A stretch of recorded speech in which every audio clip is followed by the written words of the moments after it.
All right, welcome, guys. We're going to be starting the battle for the One Piece.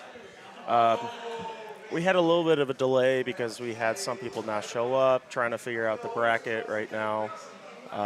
We have, let's see, wait, I don't know why that's there. We have Mello and Adnan. What they're playing? Main. Okay, so looks like we got Rosinante, and I don't see Adnan's leader yet. I'm assuming it's Ploofy, because I know he's a big Ploofy player.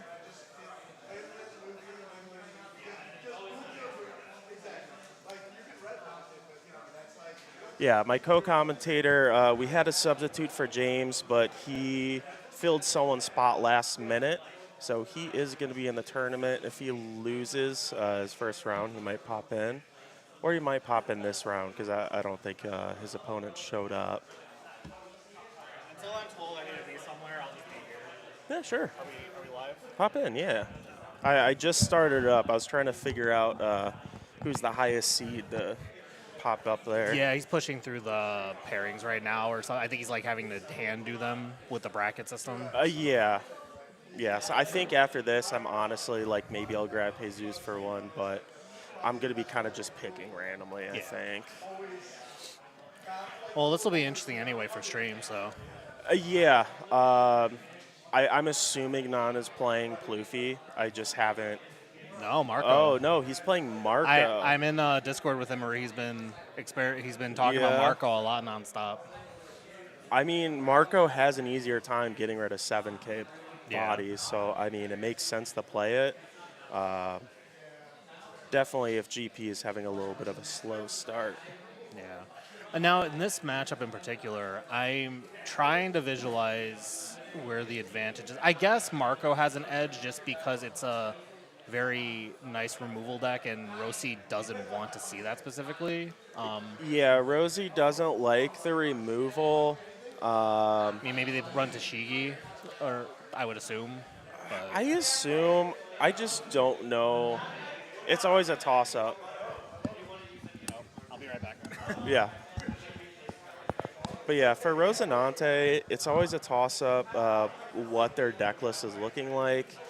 Whether it's kind of more of a classic Rosinante or it is really going off of a lot of those two-cost bodies with that new Rosinante Searcher. Just to spam a whole bunch of two costs. You could set up a Sugar, have a Kid as your defense in the late game. So you usually kind of have to whittle them down. And against a deck like Marco, that might be a little difficult, especially with the draw power off of Ivankov, an early game, just popping everything. If they get a Sanji out, Rosinante is going to need to see its red rocks.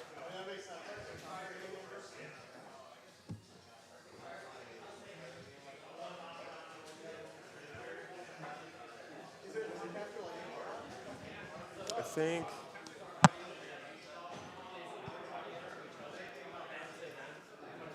Okay, yeah, it looks like everyone is pairing up right now.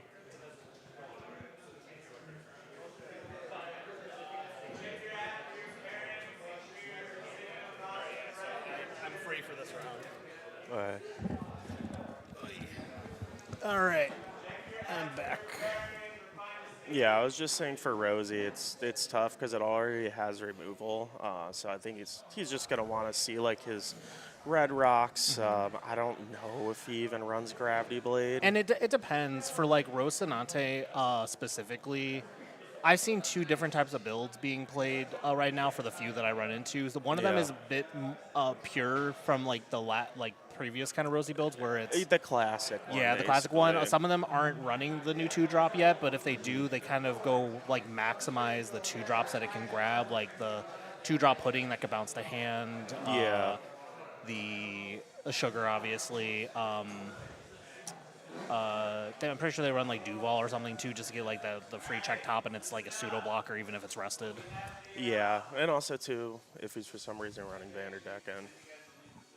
Oh, yeah, that card's amazing. Yeah, I mean, you discard a card, but with the amount of searching you're doing, you're pretty much fine. Yeah, like if you get really strong Vanderdecken plays out, like one, your opponent usually never expects it happening. Also, just Yeah. getting that nice removal off a big body that they otherwise wouldn't assume you can get rid of just puts a high tempo in your favor. Yeah, and the Ecos kid, even if he.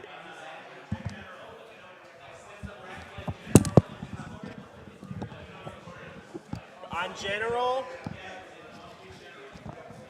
All right, so they're just letting us know that they have the bracket posted that we can probably show on the screen. okay. Yeah, it's showing us the bracket. This could be updating perfect.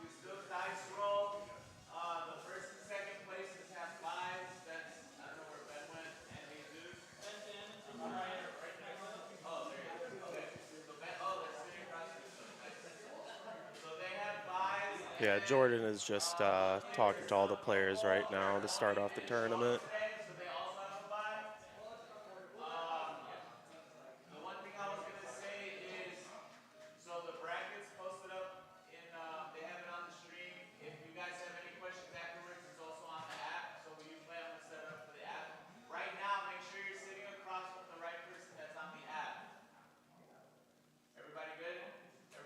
All right. We're just figuring out logistics, making sure everyone's facing who they're supposed to be facing. They don't want Yeah. any screw ups that would result in either a repair or like almost an invalid Yeah. game. It was just all the drops that made it really awkward because it was a preset bracket off Yeah. the seating. Yeah, and the Bandai app doesn't play well with that type of structure. No, no.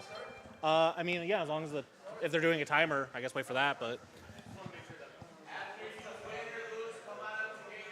all right, so it looks like our players on stream are getting ready to start. I think we're just waiting Yep. for a general timer for all the players. Yeah, we have our own separate timer I just put up. Okay, should be fine.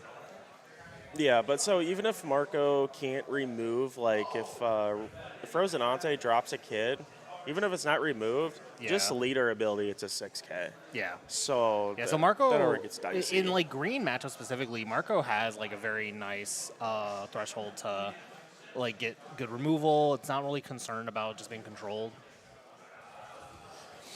Yeah, I think it's going to be really difficult to starve Marco out when they're KOing all your characters. And I Yeah. was also explaining, just like the Ivankov alone, because there's so many low to the ground characters, yeah, he could block with lead. He's still getting draws off that Ivankov. And Ivankov's a card, if they only swing 5 into it, just like 1/5 a turn, I'm more than happy to give it 2K for that. What's also Ivankov. interesting is I think I took a quick peek at Melo's hand, and it seems like he is running a more aggressive 2-cost build because he's also running the Ivankov. I just noticed, Okay. which makes sense. Yeah, it makes sense.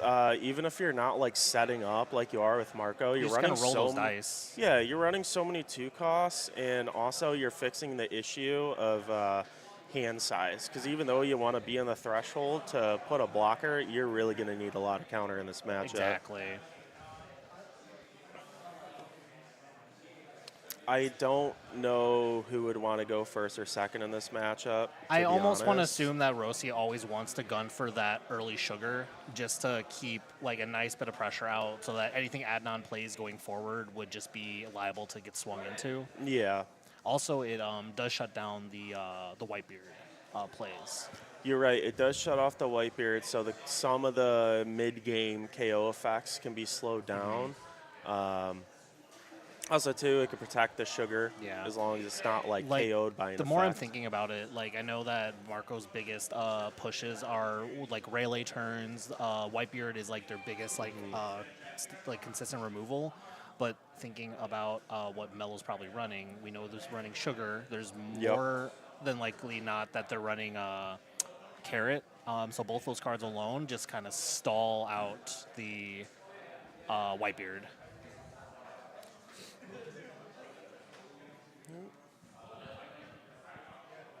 Okay. I think they're going to start here. All right, so looks like Adnan has a fairly decent hand. I saw the Whitebeard there already, and I think there was a Duval, so both two good Yeah, things. Duval. And then also, too, I was also thinking the The sugar is just great in everything against the deck. Because even the early like Monets and stuff, it makes it just vulnerable. Yeah.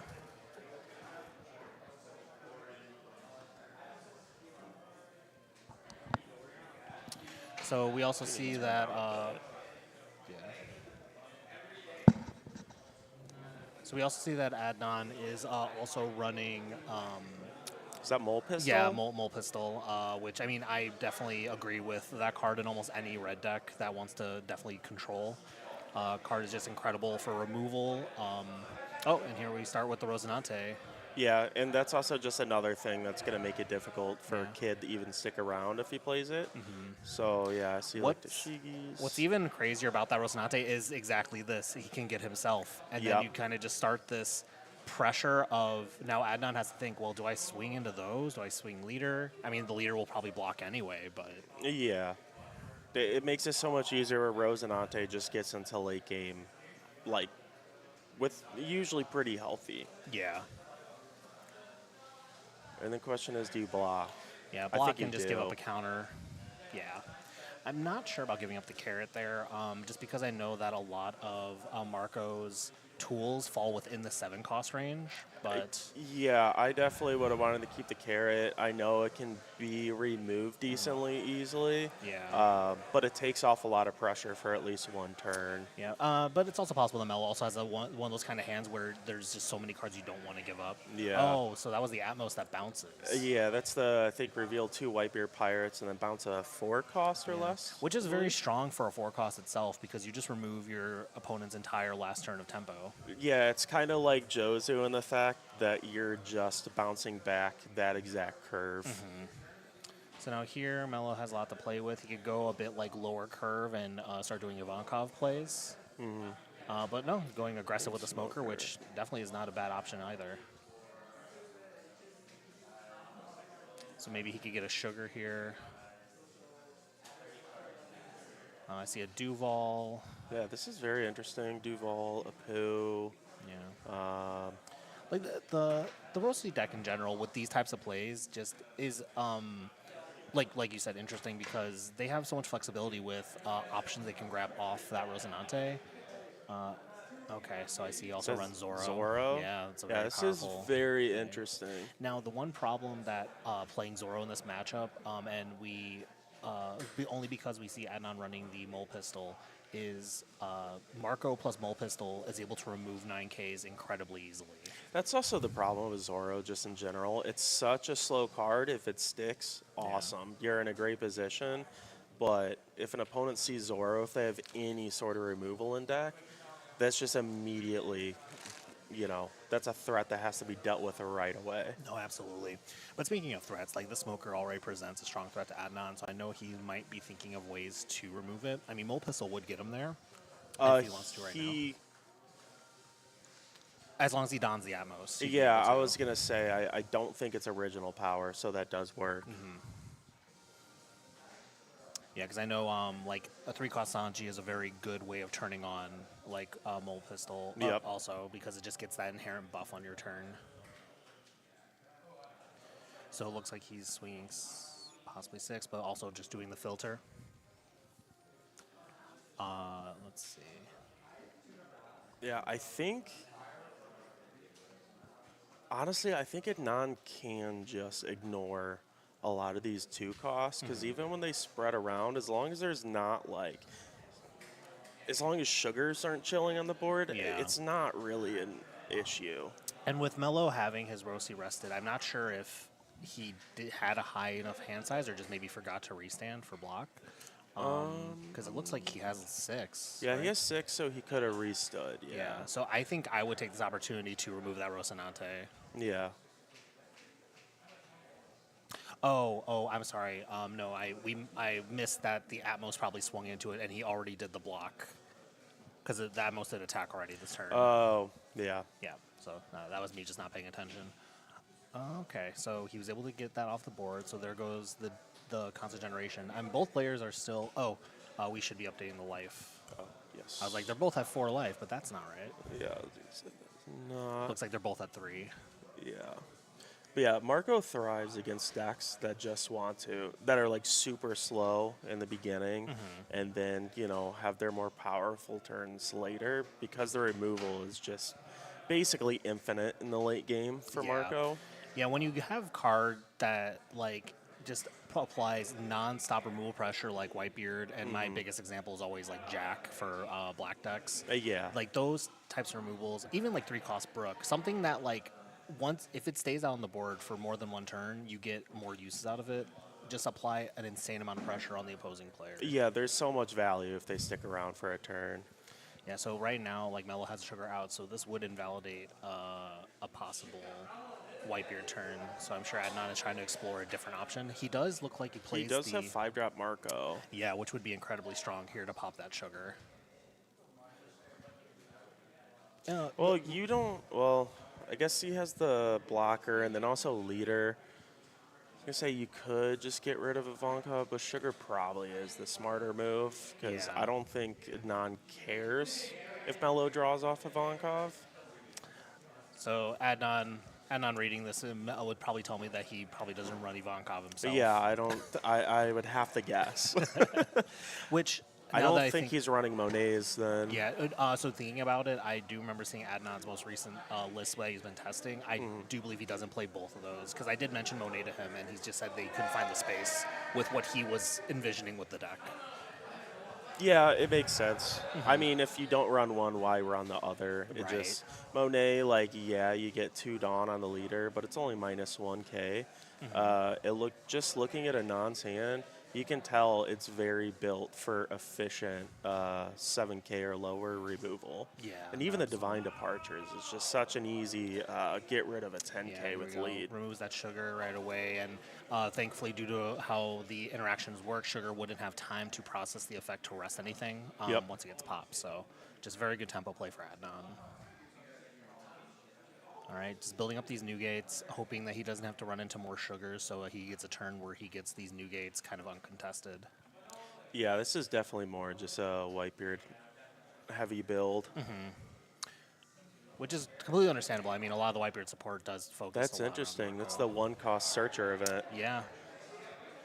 I think Adnan just wants to always be able to find every tool he could possibly need for certain situations. So I completely respect the efficiency of the deck. And in this current meta, 7-drop Newgate is so good. Yeah, it's the best answer to Sanji Pudding. It's a fantastic answer to, like, if you play around Kid or even removing, like, Kid blockers to swing into Kid with something else later. And then I was also just thinking that Atmos is also good. Just the bounce back, like in the GP Luffy matchup, just bounce back the Zoro Juro. It's like they can search again, but it just keeps pressure off. Exactly. Also, like, when you think about how there's a lot of Shanks going around, like, it bounces like Lucky Roo. That's a Yep. very... Lucky Roo went all the way scary back card. up the 4, I think universally. In Yeah, every, as a Vega player, I'm extremely unhappy about that, but Yeah. I have my own complaints about Shanks outside of that also. yeah, there's been mulligans when I'm playing Shanks where I'm like, I just need to see one Lucky Roo and I'll be okay. Yeah, definitely one of the strongest blockers we've seen in probably the game in general. Yeah, it's up there. Like for its removal, it's a counter, it's just a fair statted forward cost 5K blocker. Like everything about it is just all around solid card. Yeah, and typically, like most 5 costs that an opponent would be playing is going to be a 6K stat line. Yeah, Every once in a while it's 7, but it's usually 6 because it has an effect. Yeah, the fact that it Red's whole like identity is surrounding around removal for power instead of cost is really big. Yeah, because at first I thought, cost removal is like probably the best, but obviously once Red started to get more of that removal identity too, realized power removal is some of the best removal in the game. No, absolutely. So right now, both players don't exactly have the most impressive boards, but we're reaching that late stage of the game where we're now going to start seeing big drops from Adnan. Mello, I assume, doesn't really run anything higher than, well, he runs the Zoro, but outside the Zoro, it's probably all a bunch of 5 costs and lower. Yeah, and Zoro, I assume he knows that probably is just a waste of a turn.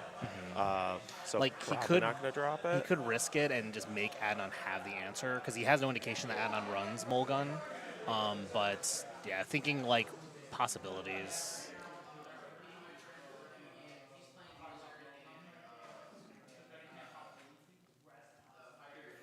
So Just from the searching. amount of searches, I think Non is also not running 9-cost Sanji unless he has like 2 of them and he just hasn't seen A lot them. of people, I think, have kind of agreed that 9-cost Sanji in a deck that can't consistently get the setup, Yeah. you would just almost rather it be anything else. Yeah, because it's just a brick sitting in your hand for like a long time. Yeah, and with a deck like Marco, where a lot of your like very efficient removal turns require usage of a lot more Don, you don't want to waste an entire turn doing a Sanji that might do something. I think even though he can get rid of this kid with an event, if he had the sugar, that would have been so much better. Right. Because if he really wanted to set Newgate and still get the removal, he couldn't do it with sugar. But he doesn't have a Dawn. So even here too, like Adnan has a weird situation where removing this kid might be a little harder than he thinks, unless he can drop it down an additional 1k power, so Mulgun can just straight up remove it by itself. Or Mello he does. uses Divine Departure, but that's also asking 6 Dawn. I didn't even realize he had that. Oh, Yeah. I would almost agree Divine Departure is kind of worth it. Even for the Sexton, you're basically removing his entire turn. Yeah. And then you still have the additional 4 Don to play with, which could be a blocker plus leader ability to filter or something along that caliber. Yeah, and usually you don't want to be using your turn just to use like a Divine Departure or get rid of something. Right. And there's a 7-drop Newgate. But Rosinante, it doesn't have super high impact turns. So removing the kid, like there's no threat on the Right. board at all. It just gives Marco free reign to just set up. Hopefully Adnan will tap the Don he needs for that Newgate, but he's only used 2 additional Don or 1 additional Don so far. I can't remember what that fetch exactly The fetch? does. Was it a minus power? Possibly. Isn't it? I think it's you trash it for. Let's Okay, he's noticing now that he needs the rest is down for Newgate. see. Okay. Yeah. I was going to get up in a second if he didn't. You guys push the stream onto Discord?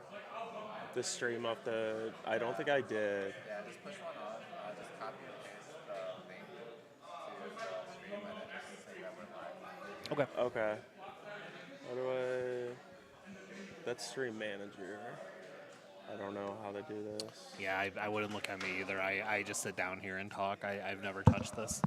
Yeah, I'll figure out the link after this round. We have the 13 This viewers game. already. People know about this stream. Yeah. Welcome anyone that's just tuning in right now. We're currently in round 1 of the Sulleys. What are they calling this? The Battle for the One Piece Battle for the One Piece event. Basically, single elimination. Top 4 prizing event. These are all people that have either done super well in the weekly league for their points or have at least won locals within the last 8 weeks. Yep. Including some people that would have gotten a last chance to enter from the tournament yesterday. Yeah, so everyone yesterday is in for today. Yeah. I believe top 4, they receive like, I think a Mana Moon product. I don't know if it's like your choice or whatever it is. And there's a cat, or there's some kind of prize. Yeah, so and then top 2, they get the invite for the end of the year tournament, and then first place receives. It's like a semi-paid regional trip, Yeah. basically, like out of a certain amount of money, like out of a pot, or you can get a regional prize card that's like basically that value. Oh, okay, that's actually really cool. Yeah.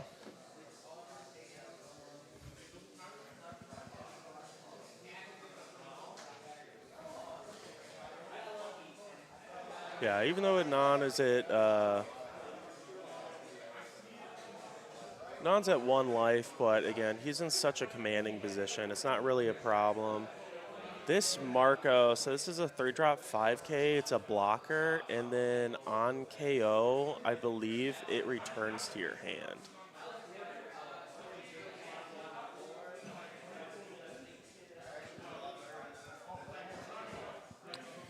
Which is So let's see. surprisingly Possible to annoying, put the too. link in the bracket and chat and pin it for viewers to see. So I'm not sure how we are able to share the bracket, Hydro Gunner, but we will get that addressed after this round so everyone's aware. We could see if there's a way for us to Yeah, have it included. I'm not sure because I think the bracket is like off of some app that I'm not familiar. Oh, he played Dofi 10-drop. Yeah, I was going to comment on that too. Yeah, Dofi 10 drop. I mean, in this deck in general, definitely just a solid Ooh, boss card. and since I think he uses Divine Departure already, he can't KO it with Mulgun. Yeah. Yeah, Mulgun plus Divine Departure would be the best way to remove. I mean, Marco has a way to, well, yeah, with the Newgate rested, it's Yeah, there's no easy out to it. yeah, I don't think this is going to be a one-turn out. Yeah, and he'll have to just hope that Mello doesn't have the way to chain the Newgates either, because right now Adnan doesn't have like an efficient way to swing into life either if he wants to keep playing cards. No. I mean, he has blockers. Again, he's got 2Ks. I mean, the Mulgun will be good. It's just not getting immediate value right now. One thing to note that is interesting, though, is that 3-drop Marco. I just noticed Adnan is playing. There's been a lot of talk about that card in just like a bunch of different decks, but it actually is a solid answer to a lot of like rival control decks. Oh, that was the 5-drop, so he was able to get rid of it. He just had to stretch his hand. I see. I thought that was the 4-cost blocker. No, oh yeah, I don't believe he runs that one. I think it's just the 5-drop removal. He just has the. He different also artworks. has the 3-cost Marco blocker. Yeah, which I was commenting on. That, which I believe it's on KO. He can bounce a 4-cost or less, which is very strong in contention with other control decks. Okay, for some reason I thought it was the one that returns back to your hand. No, yeah, no, that Marco is an on KO effect. He gets the bounce of 4-cost or less. Yeah.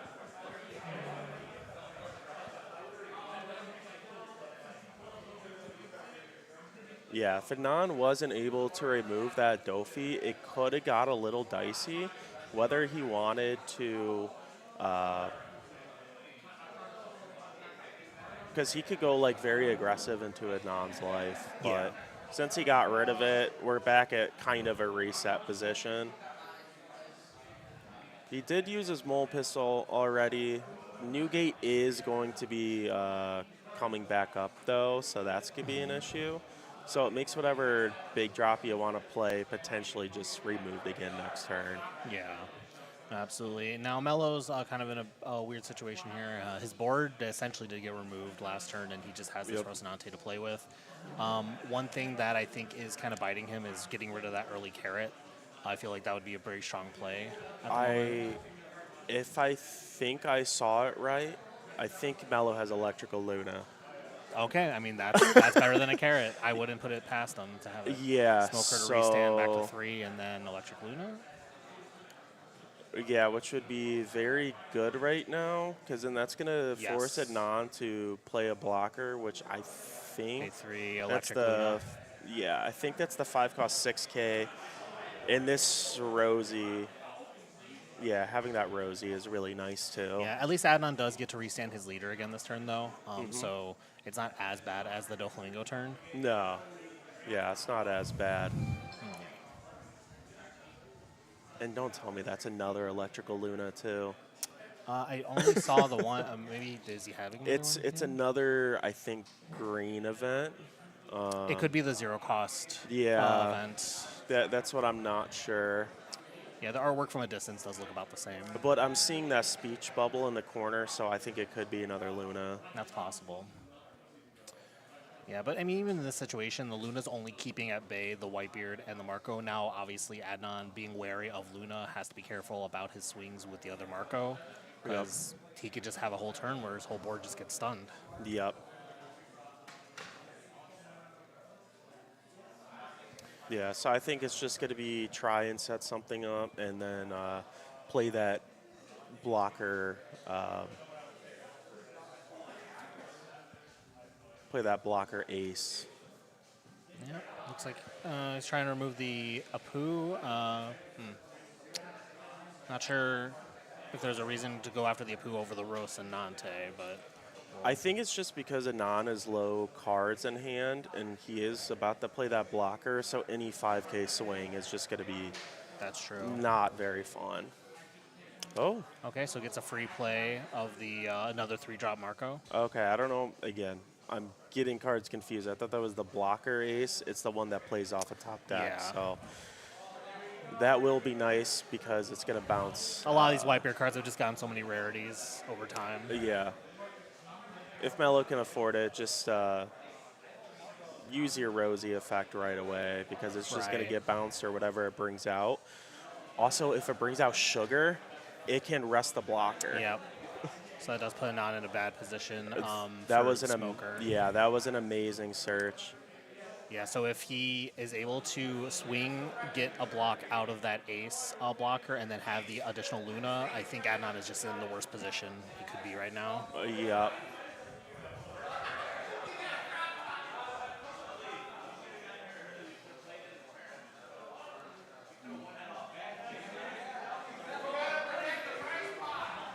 Okay. Yeah, So and then 11K depending what he swing. does here, again, I think that's Electrical Luna, and if that is, I think it might be game over.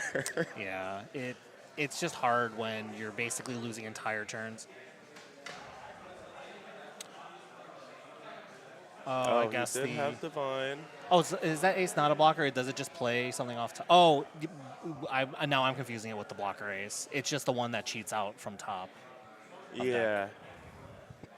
So that was his whole hand. I think he.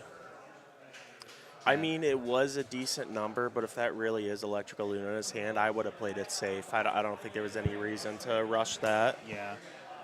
Again, I'm pretty certain it's probably 0. Oh, it's very powerful.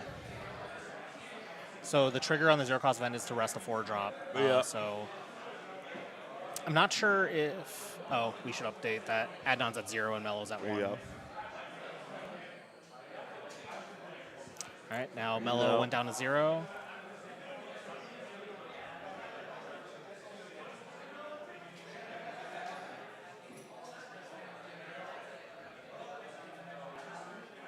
Okay, it was 0-cost event.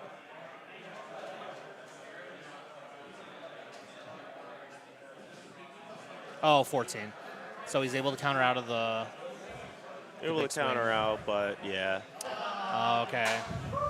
So like I said, it wasn't a Luna. It was a 0-cost event. Yeah. Yeah, I got tricked because the speech bubbles are in the corner left for both of them. Yeah, so, all right, looks like game 1 taken here by Adnan. Very close game between the two, especially with Mello being able to keep the pressure on Adnan's board, despite having a lot lower cost characters. Yeah, I didn't even notice. That was a Radical Beam. For some reason, I thought he was holding on to like an Ezo because I just saw a 1-cost red. All right, well, I'm going to have to step away myself because I'm actually in the tournament, so I'll probably have to play my next round. But hopefully, I mean, maybe if I end up just losing right away, I'll just slink back over. Yeah, let's see here. Should probably update the names, too. Huh? The names. The names. Yeah, James and Andrew. Oh, yeah. How do I even change that overlay? I'm gonna go see if someone can come help you with the bracket stuff too to kind of fix up the stream. Yeah, and then I gotta push that on that link on Discord. Yeah, we're gonna see if we could give you guys the bracket. Someone's gonna come over here. Oh yeah, I didn't think about Hody too, Hydro Gunner. Yeah, Hody would have been nasty.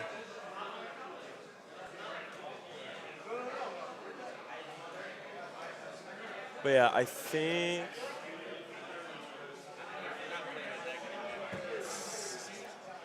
Yeah, I need to push the stream link to Discord.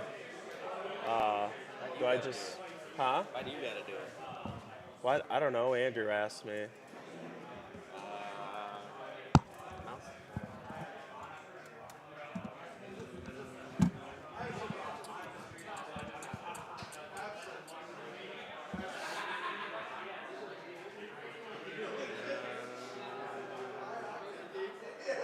It's already in there. Oh, I don't know. Yeah, someone just did it.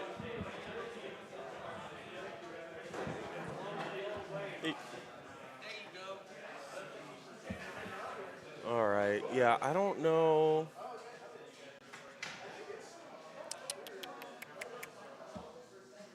Yeah, I don't know anything with the bracket yet because again, this is new. I'm assuming it's going to be updated. Jordan's going to be updating it.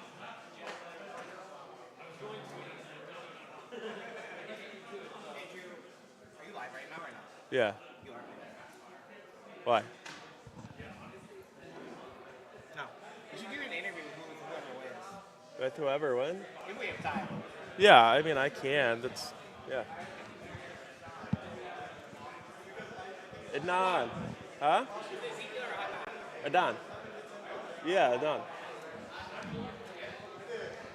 All right, I guess we're going to bring over the Marco winner over here so he could tell us about his deck.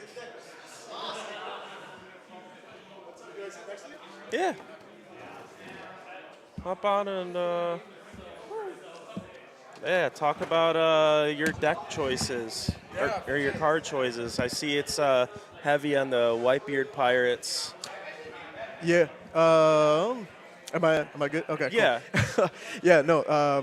Definitely. I like pretty much this deck is built to beat like Lucci and green purple Luffy. I figured I could tell just from opening hand. I'm like, that's just gonna efficient 8K, 7K pops Yep. whenever you need it, and then also that Atmos early on the. His Rosinante, I think. Or you're talking about the Well, no, forecast. just in general. Oh, to bounce Lucci. Against yeah. like Zoro Juros, Lucci's, whatever you need, it's so nasty. Yeah, dude. I mean, like a 4 that bounces a 4 is freaking crazy. So if they put you on odd curve, it's never a bad idea. Just a leader ability cycle, and then you play 4 to bounce their 4-cost Kuzan, their Zoro Juro, their Yep. Laboon, their 3-cost Brook, whatever it is. 3-cost Marco's doing it too. Three on co- the block. Yeah, exactly, on the block. So I play like, I think 11 cards that on KO kind of screw over Lucci. So that's the Lucci strategies. Run a bunch of stuff that punishes them for KOing. And then for green purple Luffy, it's just basically like be able to kill 7Ks really easily. So on odd curve, just play Newgate on curve and pop the Sanji Pudding with leader ability plus Newgate. Yeah. Or if it's even curve, then just attach it on to whatever unit you have out and then just play the Mole Pistol to kill the Sanji Pudding. So yeah, that's pretty much what it's for. I was not expecting to play a freaking Rosinante today. I didn't expect it, and then also too, even looking at, I'm like, dude, this deck is such a toss-up. Are they playing more of the classic build? Are they playing the super heavy 2-cost? This was like a weird one where it was like, so it was like the 2-cost, but then also just throwing the best of green, like green's greatest hits. Legit, 10-cost Dofi, 8-cost Kid. I was like, damn, if that 8-cost Kid came down alongside a 2-cost Rosinante blocker, I think I was done right there. Yeah. The Dofi was surprising because then also too, I'm like that 10K stat line, because you already used one to Divine Departure, you had to stretch your hand a little thinner than you would have liked to on that turn. Yeah. And then the Electrical Luna, I was like, well, crap, I think he's going to get this. Yeah. So he had that 0-cost event at, at the end of the game. I thought that was another Luna. So when he swung 10 for last, for game, I'm like, no, why didn't he play Luna? Yeah. Oh, man. That event, I did not account for that. Probably should have swung with my 3-cost first, but it is what it is, I was just like, at this point, I'm losing. Like, I just got to go for it, And I had 5 units on board, so. Yeah, and again, it was tough because, like, even though it is Rosinante, you can kind of guess, like, just throughout the game, again, like the 10 drop, it's like, okay, didn't expect that.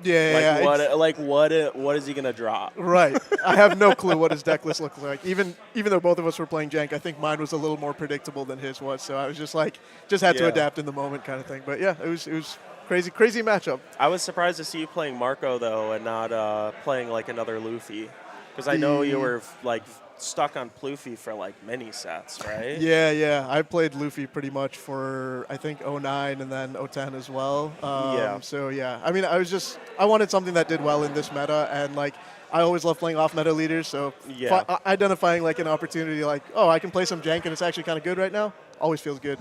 Yeah. Yeah. So that's pretty much why I'm on Marco. Yeah, I mean, honestly, I think this Marco's going to do great, especially with. I don't. I don't think anyone is playing Blackbeard today, so you don't have to worry about that's that good. at all. Yeah, that's That's comforting. literally the one match where you're just like, I don't want to see it. Exactly. Just that 10 cost chain just wrecks me pretty much. But yeah, crazy first stream, right? Crazy Yeah. first match on stream. Yeah, but good luck with the rest of your matches, man. I think Marco's actually going to do very well, and even like the counter picks for GP, like Bonnie. Yeah. Your deck is going to stomp a Bonnie. Oh yeah, for sure. It usually Yeah. does really well into those. So yeah, I'm hoping so. Vegapunk's a little scary, but it's like if I don't get too greedy and don't swing early, usually I can like outpace their control as well. So we'll see. Yeah, but yeah, good luck on the rest, man. Thank you, bro. Appreciate you. Yeah, no problem. All right, I don't know if anyone is still playing in overtime. I don't think so. I think they're just trying to set up the bracket for next round. Spade, no. James is not playing Blackbeard. He's playing GP Luffy. I think he fixed it before submitting the deck list. Blackbeard just wasn't. It wasn't a great pick. It's a great pick if you're expecting a lot of GP Luffy counters, but there's quite a bit of GP Luffys today.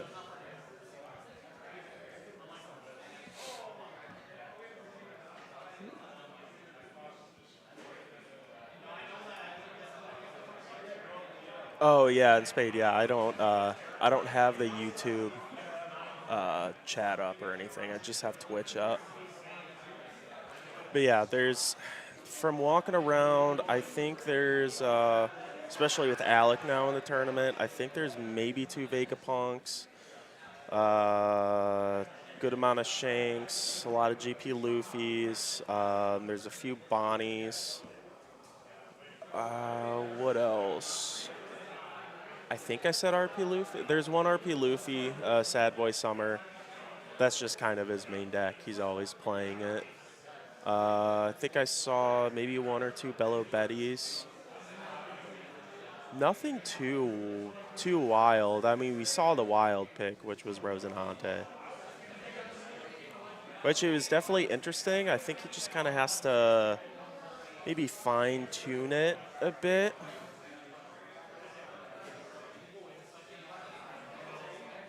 Just because the Rosa, it didn't feel like all the cards are good, but it didn't feel like it had a specific identity of what it was going for. It just kind of, like the 10-drop Dofi just caught Adon off guard. I mean, that was insane. I didn't even expect it.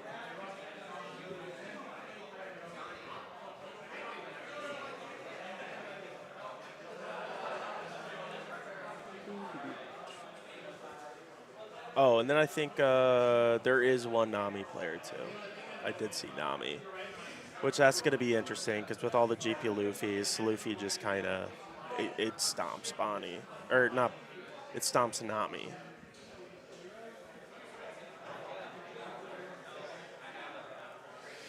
Yeah, Hydreigon, I honestly, I think there is a good chance Marco can take it because, again, without Blackbeard, I wasn't seeing Zoros around. Bello Betty could be scary, but because it's not rushing like Zoro, they don't get the immediate value. So yeah, I mean, I really think Marco does have a good chance. How it does against Shanks, it does okay. Because, I mean, Shanks is also going to be able to remove your board, so it's not like your 7-drop Newgate is just chilling there. The 10-drop Shanks is a problem because looking at all the removal that Adon had, hitting a 12K stat line is that's a struggle. I think that's where Shanks would win, is dropping that 10-drop Shanks. So I think, let's see if he's going to be facing any, because I kind of have the bracket.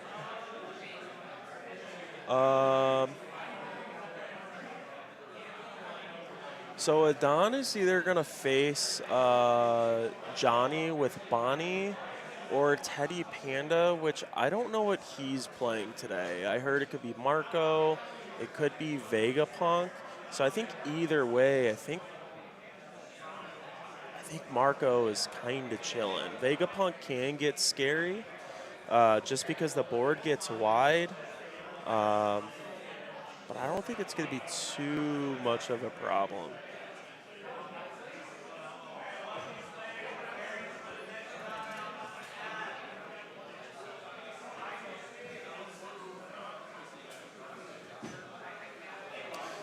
Yes, but yeah, I mean, you're right with the minus 2K. It's just more when I was thinking about like the characters that Marco will have a hard time removing. So I mean, if Shanks sees a 10-drop Shanks, I don't see it being removed. You're just gonna have to mole pistol and try and swing into it.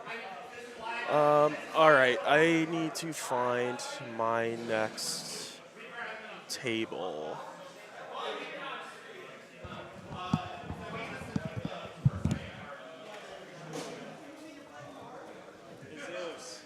Hey Zeus, who are you facing? You don't know?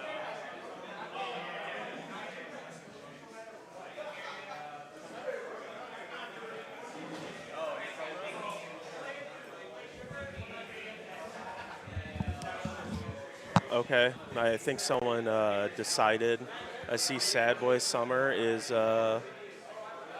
setting up at the table, and he's on the RP Luffy. Oh, and he's going against Alec with Vegapunk. This is going to be interesting because Vegapunk can swing so many sixes too early on.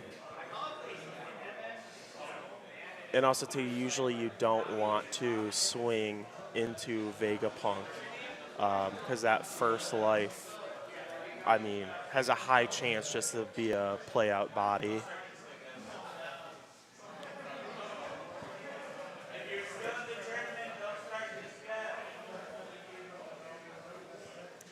All right, let's go to the players. Let me fix. I'll update here. He's gonna be at 3. He's gonna be at 2.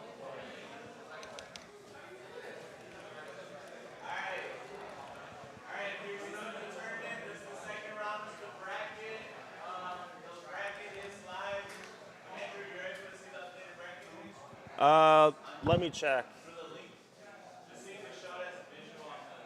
Yeah, I think I need to refresh.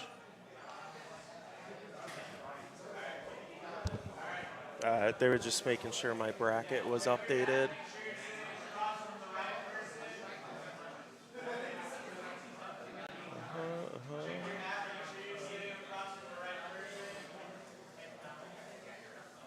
Okay.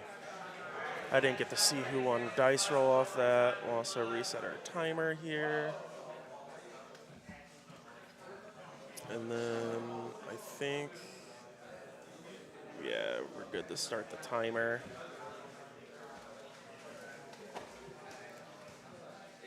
So I'm trying to think of curves that, I mean, RP Luffy tends to want to go first in general. You guys can hear each other. You guys aren't supposed to hear me. Hold on. Okay.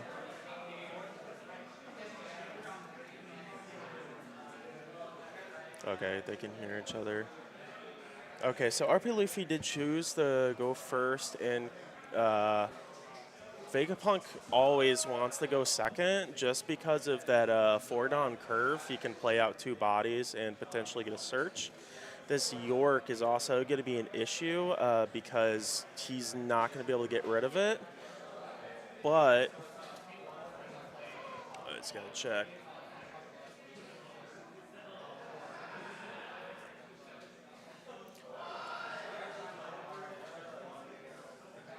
Oh, yeah, that's tough. Oh, wait, that's not Atlas. That's, shoot. I'm blanking on her name, but I think it's you can take a life and pop a 2 cost.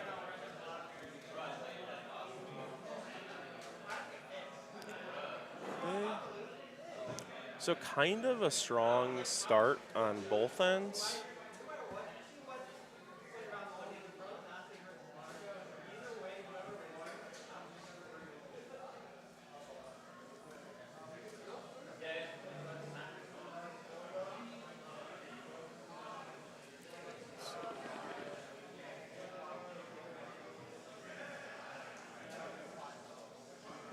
Yep, get rid of that Zoro Juro.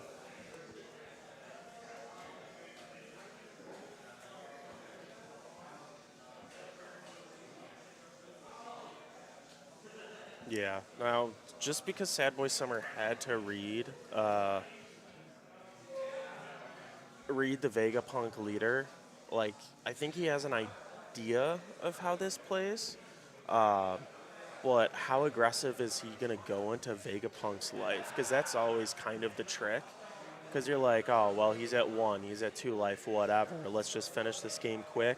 But that is not the case because it's just giving you more free triggers while you have a super wide board that RP Luffy does not want to deal with. And then instead of using the 1 Dawn to play a character, you're just going to heal. You could put a Quasar in, and that's just going to bring back like the Shaka he has in Trash. So yeah, he realizes I just need to get rid of these characters. There she, that's also another great card in this deck. It basically grabs almost anything. And you get to grab 2, you search top 5 and you grab 2 cards with triggers. But then with 3 Dawn, what is he going to play out? Because if he plays the new Vegapunk right now, he is going to have to discard a card. I mean, Kuma has a healthy hand, so it's not that big of a deal. But it's also a gamble because, okay, he's deciding to. That worked out super nice. He, I think, is going to opt. Yeah, Pythagoras. Atlas normally is good because it can't be KO'd by battle if you have less life. But with Pythagoras, when it's KO'd, you can bring back, I think it's a 4 cost or less Egghead from Trash onto the field. And since he had the pitch for the Vegapunk blocker, he's just putting the Frankie in the Trash. So it's already fueled.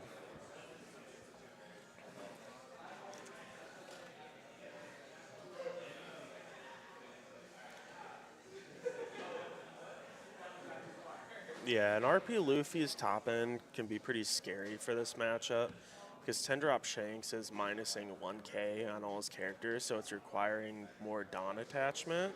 And RP Luffy is already, you know, a 6k lead, or having the 7-drop Eustace Kid that will buff leader up by 1k. It's kind of basically the same thing. It's just going to require more Dawn. That Vegapunk doesn't want to use. But luckily, RP Luffy usually has a tougher time countering multiple hits a turn. So just having one buff or 1 7-cost kid buff on the field isn't terrible.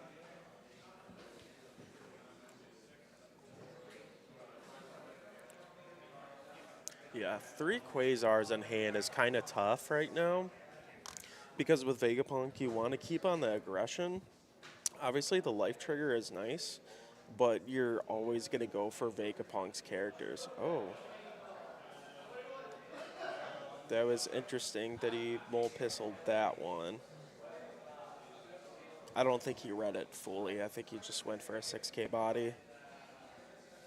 Oh, going for life. That's interesting.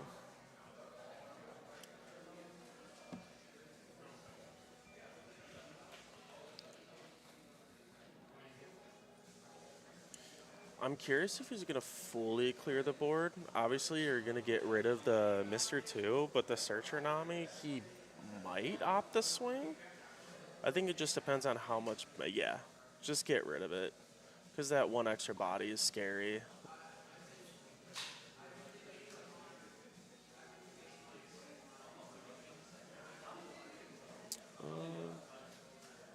The question is if he's going to heal with leader. I'm assuming he's going to heal with leader ability. Because even though they're not typically ran anymore, you never know if he's going to do like an unblockable play, and you don't want to be at 0 life for that. Which I need to update life. Oh, takes.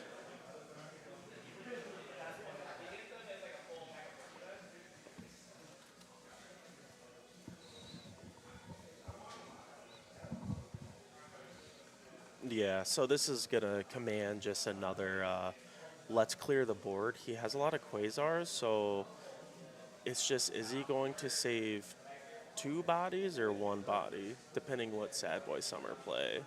So that's the 9 cost 10K Rush Luffy. He donned -1 and then drew. And he's probably just going to go 7-10. Definitely not going to counter out the 10. 10 is asking for too many cards.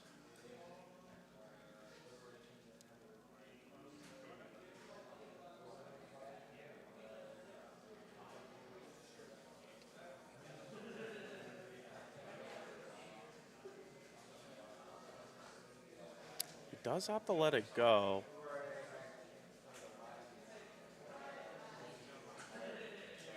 I'm assuming Sad Boy Summer, I can't tell how many cards. Oh, that's 6 cards in hand. 1 up for potential Gum Gum Giant, whether he's bluffing or maybe hoping it's in life. So, Alec, yeah, probably just not opting the save. And then he's just going to swing heavy with the 2 bodies he already has to hopefully get rid of that Gum Gum Giant.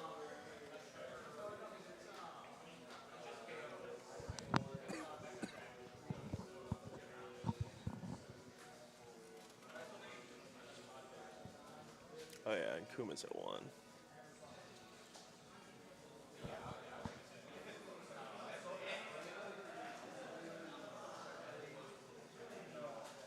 I wonder if he was, I think he was debating going for life, because even though it would bring out like a Shaka or something, I think he was thinking about just putting on 3 big swings next turn to constantly keep Kuma on the back foot. But I mean, RP Luffy, that's risky because, again, he can only take so many attacks, and if you ignore characters, you get kind of screwed.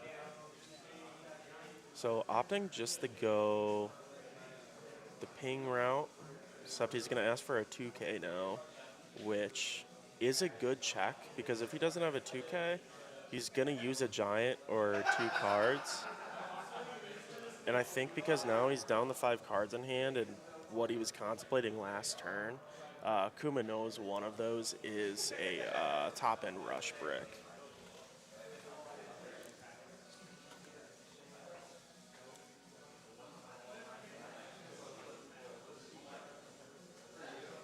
Yeah, and it's always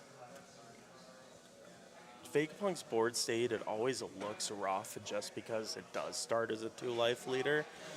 But you can tell when Vegapunk is going to die because of hand size. So Sad Boy Summer is opting to use the Gum Gum Giant here instead of getting rid of 2 1Ks. I think he cycled out a Mole Pistol. I think he might go Pythagoras because it will replace itself. And in this matchup, that's probably the best thing. Because especially now that Kuma, like, he didn't use a 2K counter on that and had to use the Gum Gum Giant. I think Kuma is feeling pretty comfortable right now.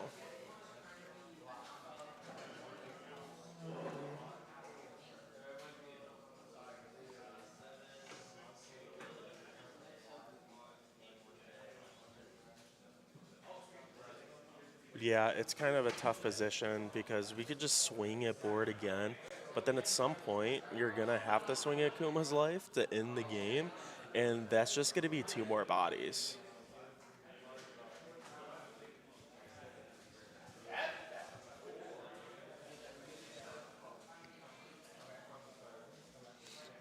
I know Sad Boy Summer does run the 10 drop Gear 5 Luffy. I don't know if that would change it. He's happened to go for life. I think that's why. Did he grab the 10 drop Luffy?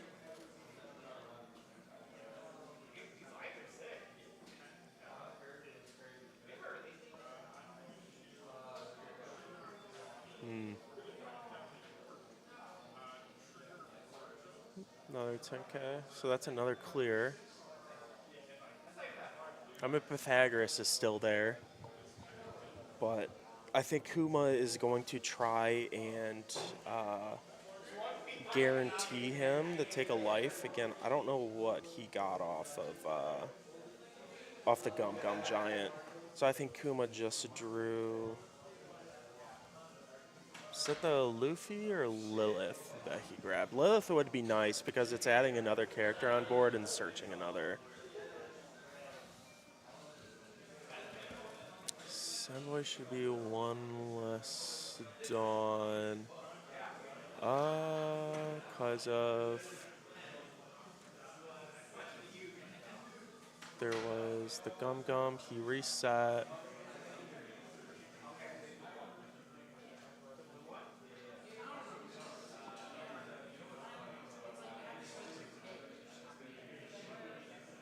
Oh, yeah, I think you're right.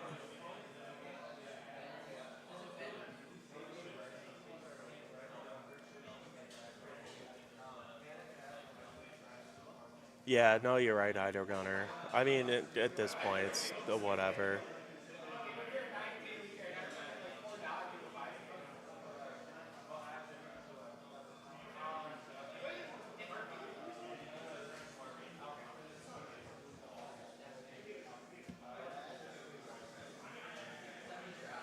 So, just 10.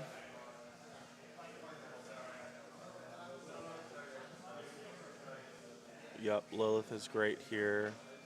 Yep. Vegapunk is also great for just stalling this out. Or not necessarily stall, but keeping you in a comfortable position while pinging.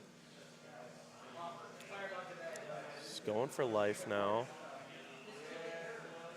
I don't know if that was the right move. I mean, you gotta start chipping a life at some point, I guess. So it looks like Sad Boy is probably going to go the blocker route. I think that's Queen. Yep. Get some cards, cycle something out. And then I don't know if that's double blocker or I think he has Nami, so he might search with Nami here. Find another option. I mean, I don't know what effective option that would be besides like a Gum Gum Giant.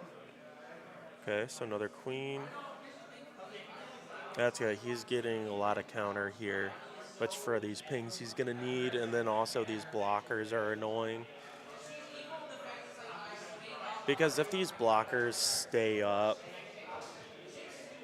then I think Sad Boy can maybe guarantee the game here.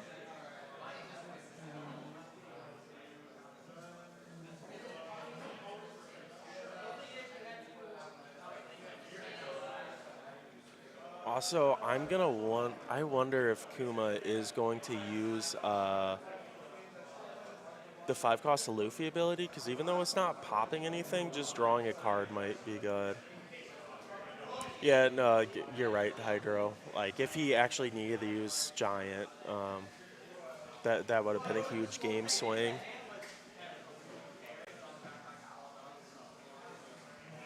This is awkward. Does he have counter left?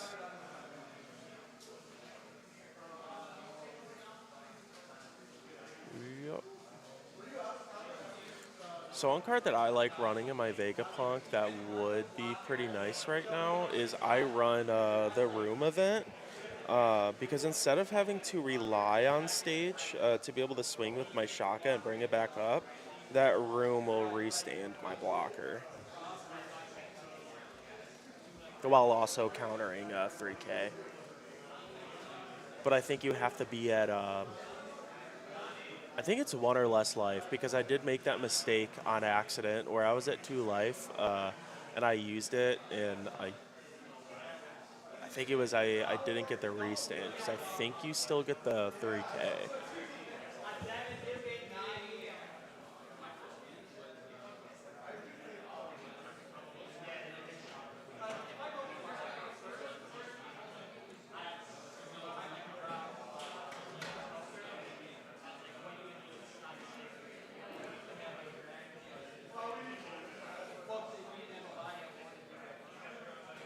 Oop, yep.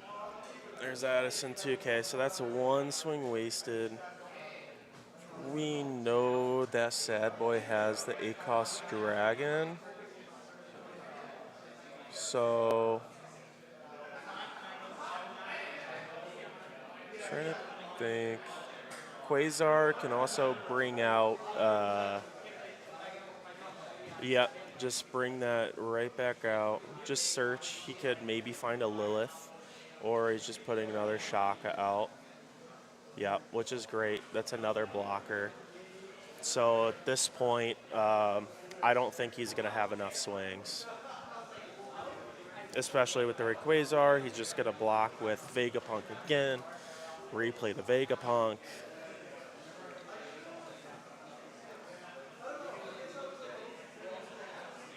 Yeah, the early stage is nice. I just didn't want to rely on it too much because it's just another brick sitting around. It's like, yeah, you could use it for Nami fodder, but I'd rather have,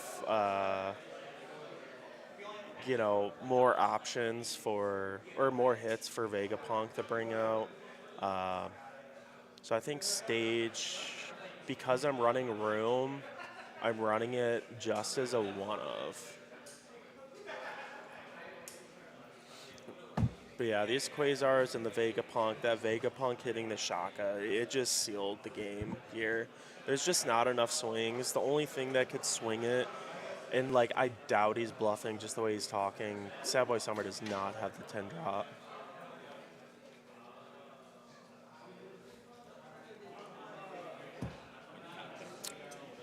Yep, that was nasty. I really thought Sad Boy Summer might be able to come through here.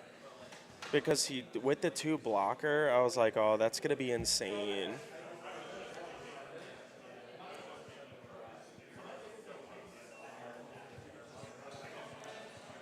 Yeah, the blocker cycle was insane.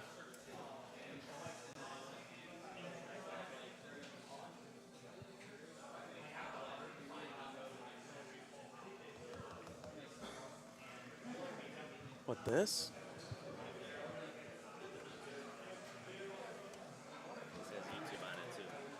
I see.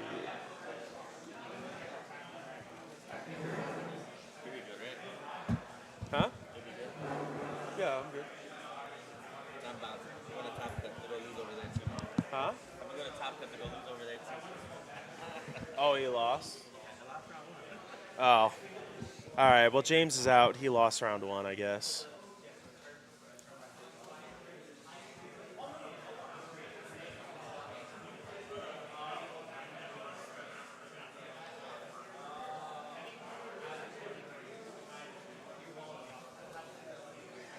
Yeah, he is a loser.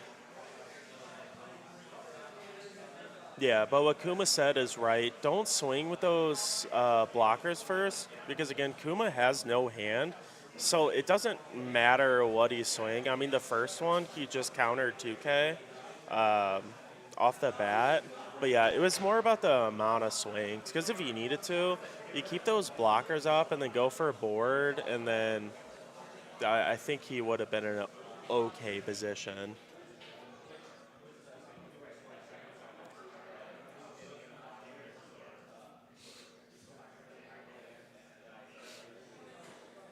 Yeah, Kuma seeing that shock off the Vegapunk with the Rayquaza trigger. I mean, that was just. There's just. He doesn't have enough attack. He would have to have the 10-drop Luffy and surprise him.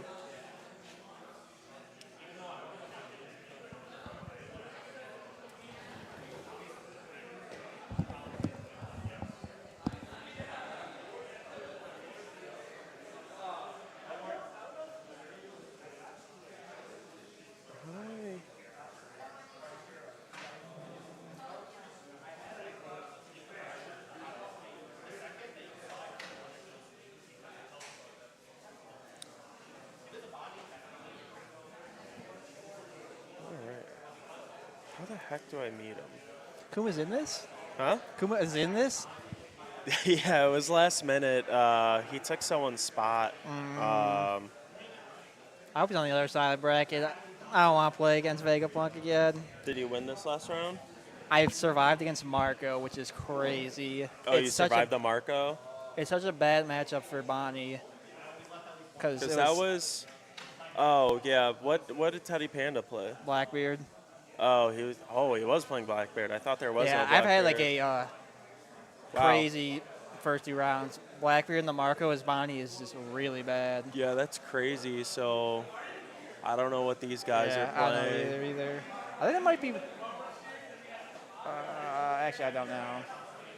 If I win next round, I get prizing, so it's kind of hype, I think. Yeah, because then it's you top just need to 4. be top 4, and I don't know, because it said like exclusive Mana Moon product. I don't know if there was like something specific to this event. Yeah. Or I mean, if free it's deck just- box is a free deck box. I ain't gonna complain. I had to stop buying deck boxes. I have too many. I bought my one Nami one a long time ago, and then I did a different tournament that had like top prizing the Mana Moon, so I just got a different Nami one. Yeah, I got both the Madolche ones from Mana Moon. I got the Robin from Mana Moon. I have like my double deck box from Dueling Guard. That's like the Nami, Robin, Boa, or whatever. Then I have like other standard ones that I started putting like playable like SRs and stuff in for storage. Yeah, I just have a fat binder that has all like the playable SRs in there. So I have like my new smaller binder now. I have all my alts, but then the other binders is all the SRs I have. That was a nasty blocker loop. Was it just a vent into? It was a vent into Vega into the blocker I needed to stop all this. As soon as I saw him swing 6 with Queen, I'm like, That oh, it could be actually seems over. a tough matchup for you, just because that you. was hard. I saw nothing I wanted to. Yeah, If he number saw the 6K 10-drop attacks. Luffy, it could have been different. So it's round 2. I wasn't on the stream for round 1. Yeah, I don't know who I'm going to be. Now, who was on the bringing stream for the up. first round? What was the matchup? Oh, that was was it? the Marco versus Rosinante. Which Oh, was yeah, very yeah. I weird. did see that. 'Cause I'm like, either way, I'm like in a very bad situation. Whoever won that match. The Rosinante was. It was an odd list. It was like it was kind of doing the new thing, but then it was just running the greatest hits of green. So Yeah. it didn't have like necessarily a game plan. It was just good stuff. It was just like green with Rosinante Sugar Turbo. I mean, that would have been enough against me. As soon as Sugar comes down the board against Bonnie, it's just like, yeah, the game's over for you. Yeah, I mean, that Rosinante, I don't think removed the one thing. I don't think he had any removal. He was running the That's Electrical interesting. Luna. I mean, you have the option to play Grab Blade and Red Rock. Yeah. It's like if you're blue, like Electrical Luna, like it's still good because the Yeah. 7 But it's like you could cost, just play grab instead. Yeah, because if it's more for GP, I mean, I guess it gets around this stage, but I'd still rather remove it than just. I don't know. That's one of those interesting leaders of what to actually build. It was interesting. It was running carrots, smokers, kid. I had to do a double take when I saw the 10-drop Dofi. That shocked me. That threw a Don off because he was like in such a good position, and then that 10-drop happened. What's up, Mr. Ben's jamming? Yeah, how's Ben's jamming doing? I have first round bye.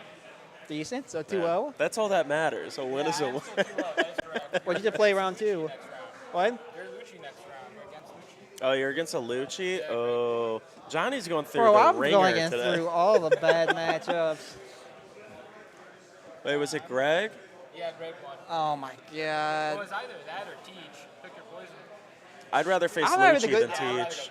I'll be honest. I haven't had a good match. I haven't had a good time against BB lately. I'm like 3-4-0 in the past. Like, yeah. Dude, I'm the opposite. I think because I've had so much practice against Lucci, like I'm more comfortable against it. Where like Blackbeard, I'm just like a dead Well, fish I in the have a water. lot more 4 and 5 drops in my deck, so that's better to teach compared to Lucci. Well, and Hawkins kind of nice. Yeah. Yeah. I think I'm against GP next round, right? Isn't that what Munchkins is on? Yeah. Yeah, he's playing GP. I mean, it's good for you. Yeah, I'm tech the hell for it. So I was say that second anniversary Red Force Yeah. about to come down and go crazy. I don't think I can give Munchkin's secret sauce away though. It's the secret sauce. I don't know if I want to go first or second against. Does GP want to go second? He wants to go second usually. Yeah, Usually go because on second. 6 You're you playing go, Shanks, right? Yeah. On Second. 6 you I go go. second? On 6 they go Sanji Pudding, lead effect, go up to 4, play Zoro. The reason too you want to go second is like on your 8th dawn, it gives you a chance to use something with the Beckman to pop The something. notification? The new gate on 7 with like the building snake. Oh, you're running the new gate? Okay. Yeah, it shouldn't be that bad then. It's just if they see the nuts right away, that's when it kind of spirals. It's actually inevitable. I never feel like it's that hard to control GP as Shanks, and I don't even run necessarily the control build. That's fair. Yeah, I'm like full control. Yeah, I usually only lose if I see literally nothing, or they somehow have everything they need by turn 3. That's fair. Yeah. Oh, Wednesd is on smart water.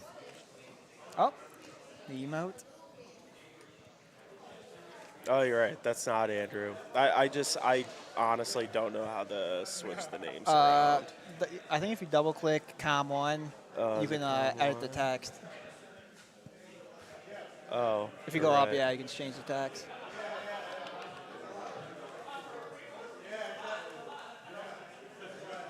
So there's. I was that. prepared to get round 1 exit and just Or wait. come up here and sit here and just commentate for the rest, but I guess I'm stuck playing. Hey, man.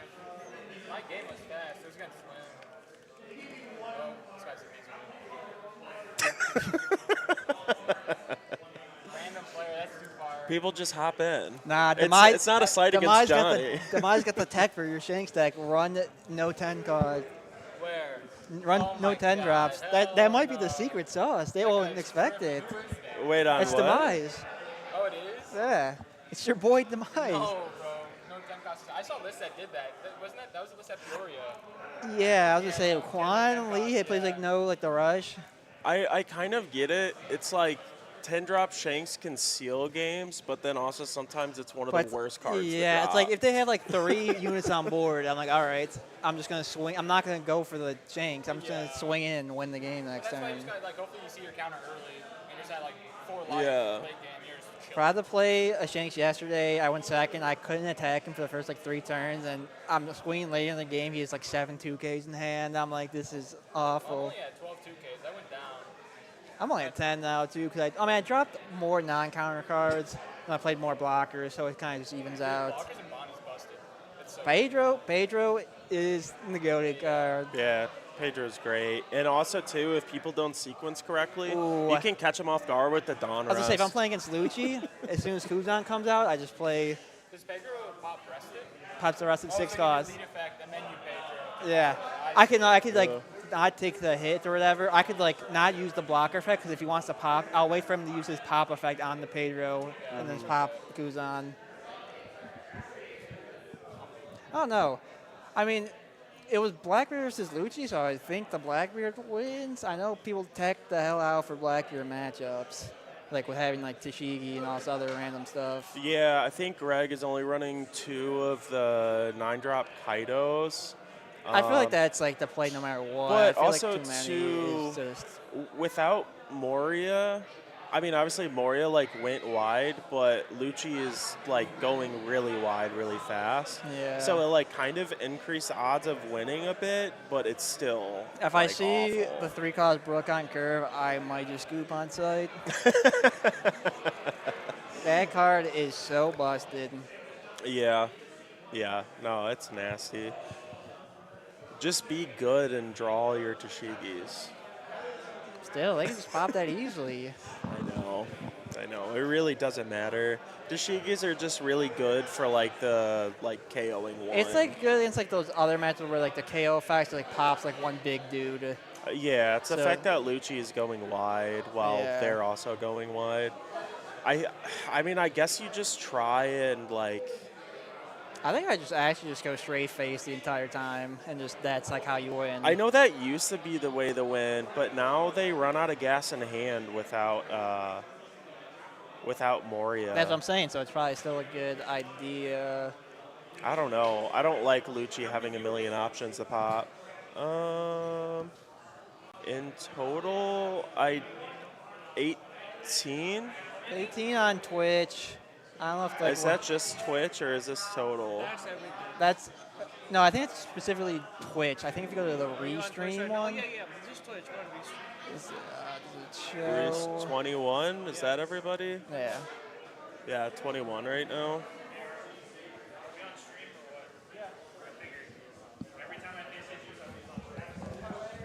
All right, so Heart's Alright, coming looks like one up. of my next matchup. I don't know if the Don't worry, you got this, Johnny.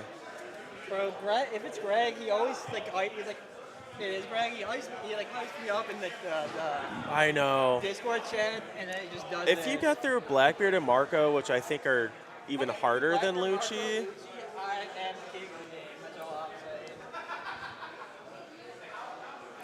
saying. all right. Who is Hart facing? Let's update this. Hart is facing Jesus. I don't know what Jesus is on. I'm assuming Bonnie. I don't think he's playing Blackbeard today. And then also too, I mean, Pedro is just put in. Arouges are in. It's just even heavier on blockers at this point.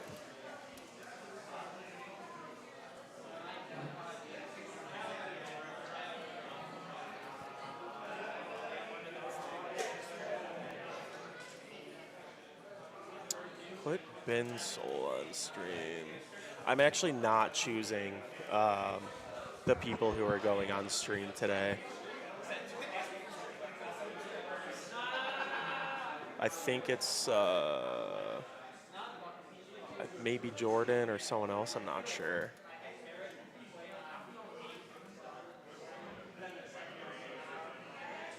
But yeah, Ben Soul is. Yeah, he's facing Munchkins, which he's on GP. Again, we talked it through just recently with him, but I think he'll be okay. Yeah, I figured he was Hydro Gunner.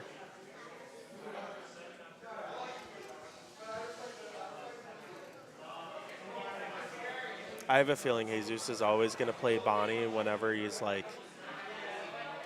in kind of like a weird format where he's not vibing with certain decks. I mean, that's pretty much kind of like where I'm at. Like, I technically main Bonnie, but I mean, I play like quite a few others. Mm-hmm.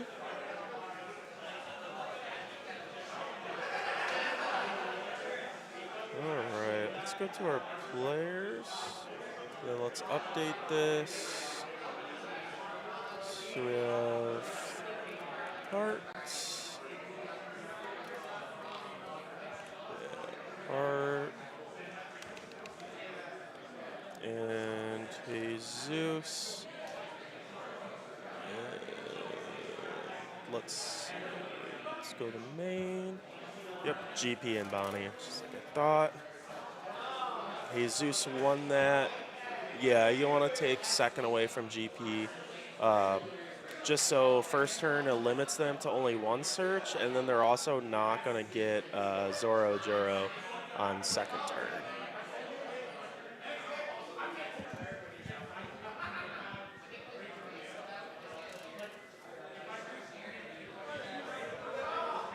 So Jesus keeps the first hand. So he shanks Cavendish. I think that's Carrot, Searcher Bonnie, and then one other card I'm not sure of.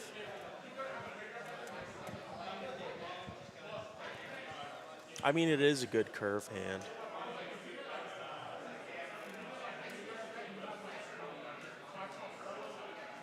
Yeah, Hydro, Blackbeard right now. It's just not going to happen. There's just too many GPs running around. I mean, in OP11, I mean, you know, he's kind of in that top triangle again.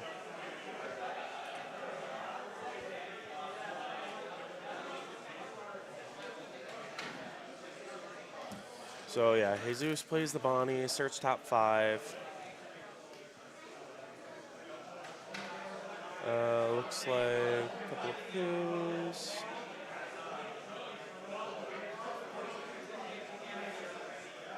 Yeah, because I think there was also Pedro in there. That's not searchable. It was basically just pick your poison of counter.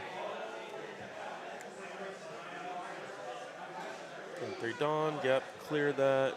It's just going to be more searching, whatever he can do with all 3 Dawn. And there's a Sanji Pudding.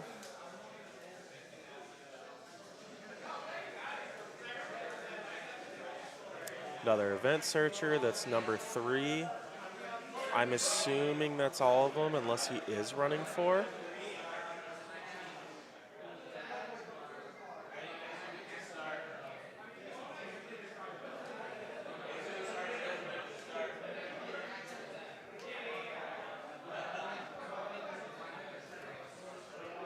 I mean, you're kind of right, Demise, but it's more like it's more when you're like trying to like really top a tournament. When you're not losing, you're usually facing constant meta decks. And for top players, I mean, if they want to play GP Luffy, they're gonna play GP Luffy. That's kind of where it's at. Where it's like, yeah, maybe you're in a regionals and you're like X2. I think your chances of seeing GP Luffy drop.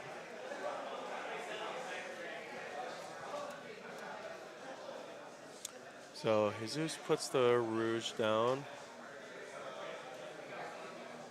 Opting not to play the Sanji Pudding right away. Just gonna put a Zoro Juro. And Jesus takes that life.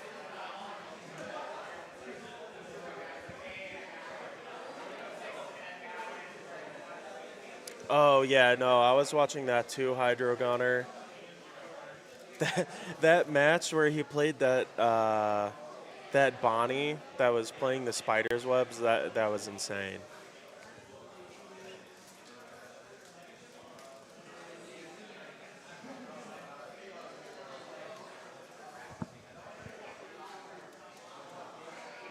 All right, playing Cavendish, restand 2, 3 Dawn, probably, yep, just a Rosie.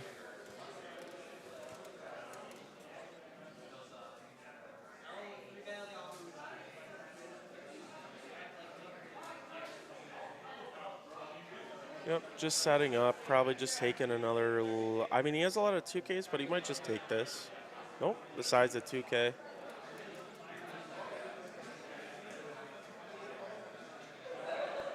And yeah, it's not perfect, but as long as like you're able to with your hand, it is a very valid strategy to not swing at GP Luffy's life, because it just gives him more fuel in the beginning of the game.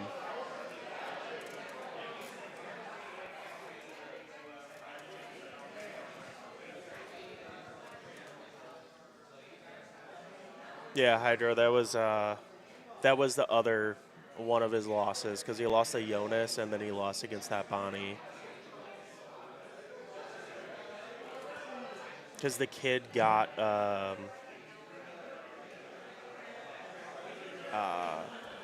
gamma knifed and then he just restood it with the spider web. So Jesus at 8th Dawn now. Probably just more blocker. Also, I do see Jesus. I think that's the 9 cause Zoro. Honestly, pretty good for this matchup, just because it's not being removed. And you really don't always need to rely on 8 cost Kid in this matchup, because if they just have like Gamma Knife, then it's easily removed. Maybe he's deciding to Hody?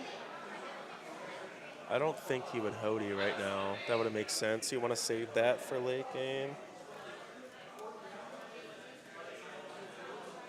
Because he probably wants to drop that carrot, I assume. Because then if he attacks with Cavendish, he'll restand 2 more. And then with the Rouge on the field, you don't have to keep one of those Dawn up. You'll just restand it with the effect. He is deciding to Hody.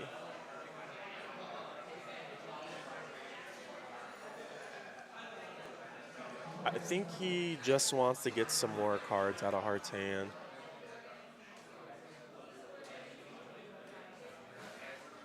Yep. So I think he also kind of wants to see if he's going to use a Gum Gum Giant. Just keeping that Dawn down. Lets it go. The Luffy Taro is the only character that Bonnie that's just kind of annoying to remove at the 8K stat line. The only way you're going to be getting rid of it is with a Shanks, but a lot of times you'd rather use that Shanks on the secret Luffy or another Sanji pudding.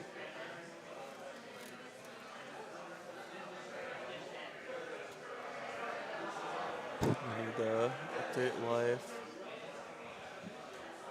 Yeah, no, that was a pretty good Hody turn.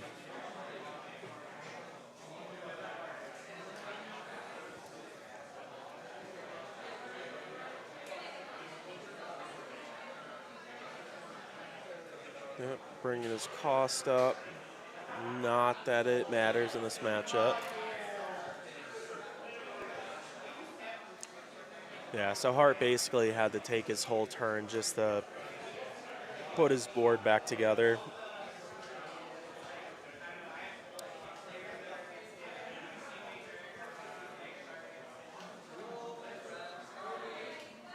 And this will be also a good chance on Jesus's turn to just Shanks, get rid of that Luffy Taro, because that's just a very annoying stat line.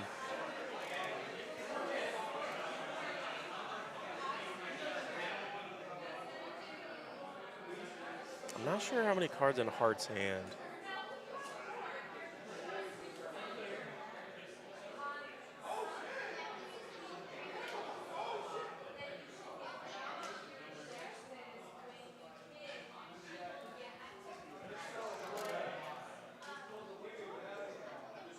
It seems like he has a fatter hand than I thought. I think that's why he was just kind of letting things go. He's not going to, you know, let Jesus strain his hand.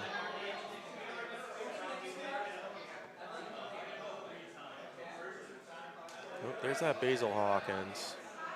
Basil's also really good. He could Shanks just to get a big body. Or, oh, actually, this is not a bad time to drop that Zoro right now. which I think he's really debating on. I don't think it's even that hard of a debate. You have two blockers, Cavendish, Odie. Yeah, that's just perfect timing for it, since Hart had to basically take that whole turn setting back up. Yep, still opting not the swing at life.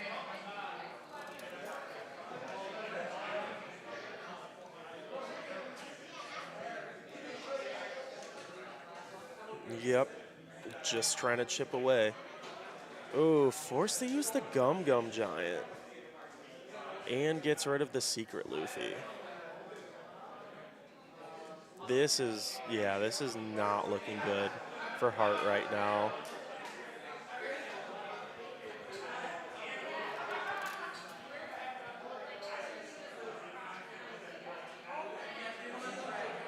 Because now, besides, well, no, even Luffy Taro, basically anything that turns sideways, it will just be removed by Zoro.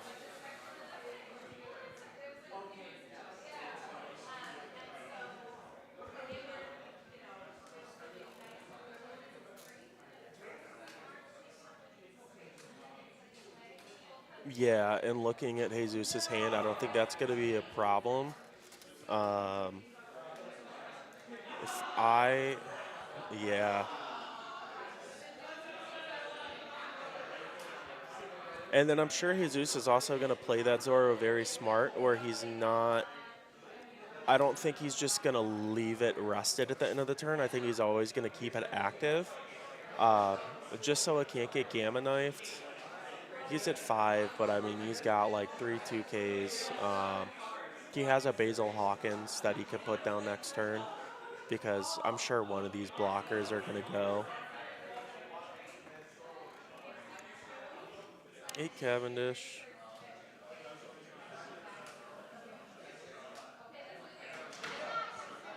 Yeah, and there's also a valid strategy with the Bonnie ability, where depending on the Dawn count, you sometimes want to save that for that secret Luffy.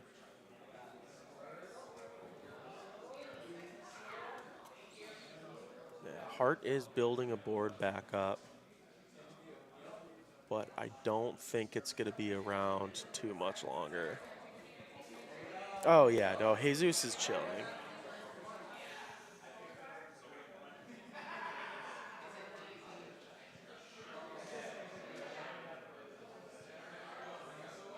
Yeah, with Bonnie, it's usually less like how much life you have. It's just if your board gets broken, you usually don't have enough time to set it back up, and then that's kind of the losing sign. But the 3 life is good because if his blockers get broken, just having that Zoro there is so deadly. And yeah, Hart puts that Nico Robin blocker.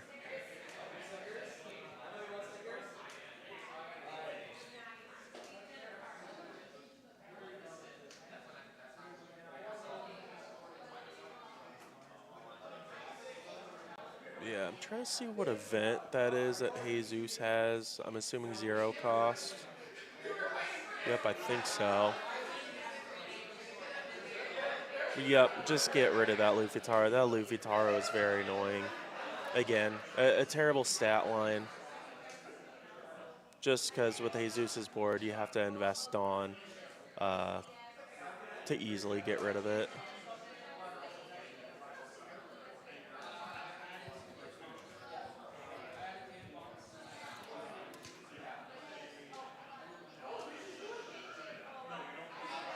Also, too, there is a world, because right now Jesus just has the 1 blocker Rouge.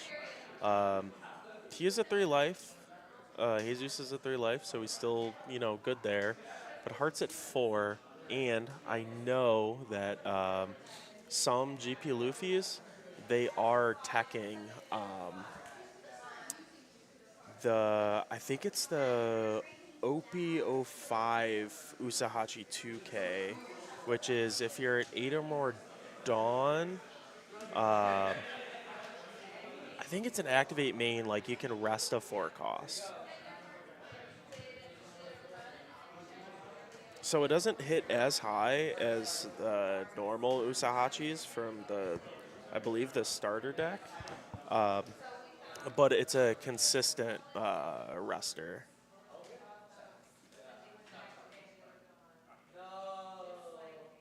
Grabs a Gum Gum. Yep, just removing board again.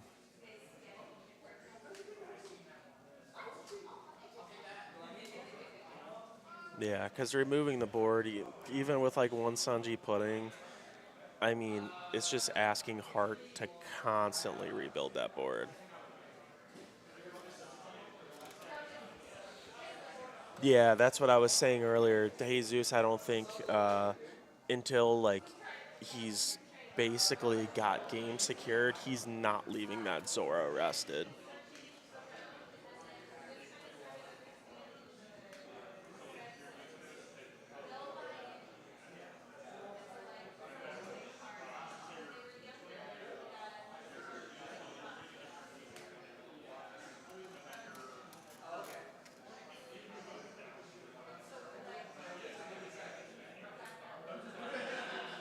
Also, too, if Hart swings at the Cavendish at all, if it's anything more than a 2K, I think he's just not gonna save it.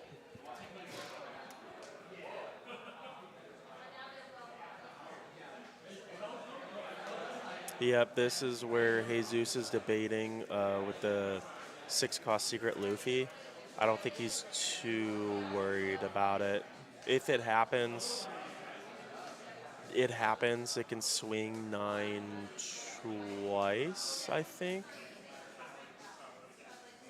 with Current Dawn. Or no, it'd be like 8 twice with Current Dawn. But he opts to go the Zoro Churro. Just searching and building a board again that, to be honest, I think is just going to get broken back down.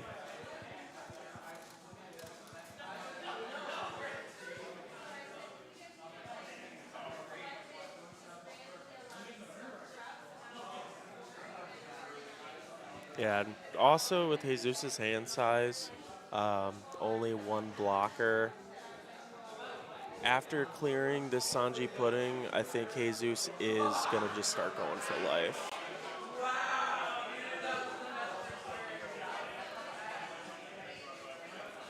Jesus is a 2.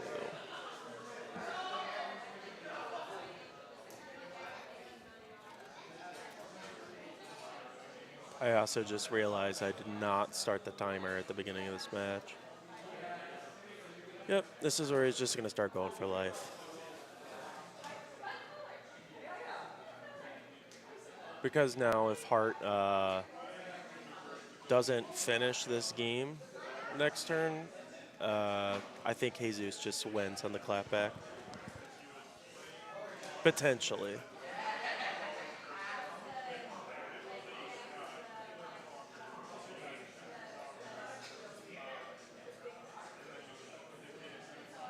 Yeah, this is just nasty.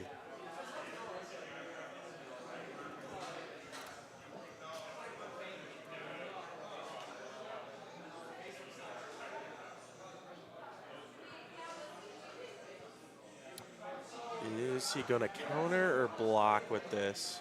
I don't know. Looks like Hart is still at 6 Dawn total.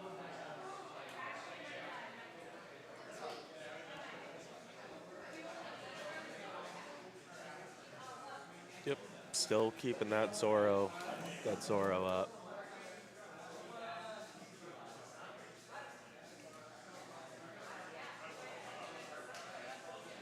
Okay, no, he is going to opt the rest. Just get him the 1. If for some reason Hart uses a Secret Luffy, he's just at 0 life, but I don't know how much more defenses Hart has. I know for sure he's used 2 Gum Gums. I don't think he used a 3rd, but yeah, he's just conceding. He's scooping because he realized if you can't win that turn, I mean, it's over. Oh, and that's just another Hody Jones in life. That's nasty. All right, so Jesus takes it after Hart concedes.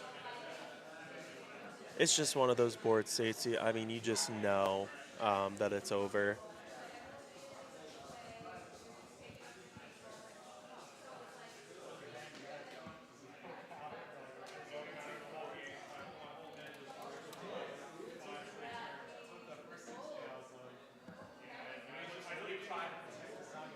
We need a modern printing of the board wipe, Kaido. I don't know, man. I don't. I don't think we need to tune that Kaido even more. I think that's. If it was like generic, or wait, is it generic? It's just more of like the Dom -10 is kind of a lot, but with how easily purple can ramp and get their Dawn back nowadays, like those effects, you gotta be careful.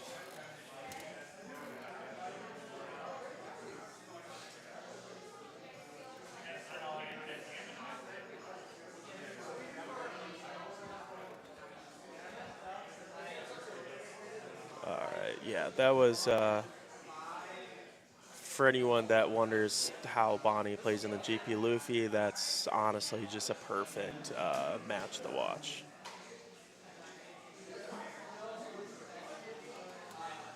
Yeah, you could do the -10 and then Black Maria next turn, but it's like, it's all right.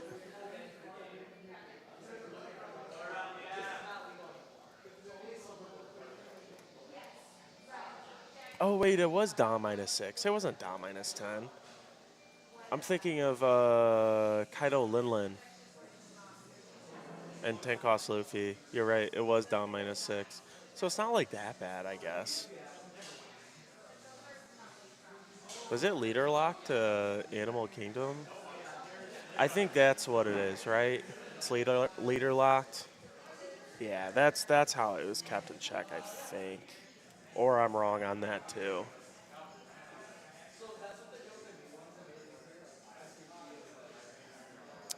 Let's check. Tenkos. Not coats. Yep, it's leader locked. That's how it was kept in check. If that thing wasn't leader locked and could be ran in like any purple decks, there's decks that I mean, shoot, purple black Luffy would be running that. That would be so much better than the 10 drop Luffy.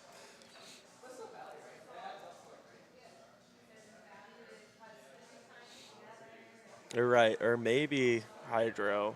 They need to print a better Animal Kingdom leader. Maybe that's the problem. Because King was all right. King's actually really good at going 1-for-1 on big bodies. But any deck that goes wide, I mean, it crumbles.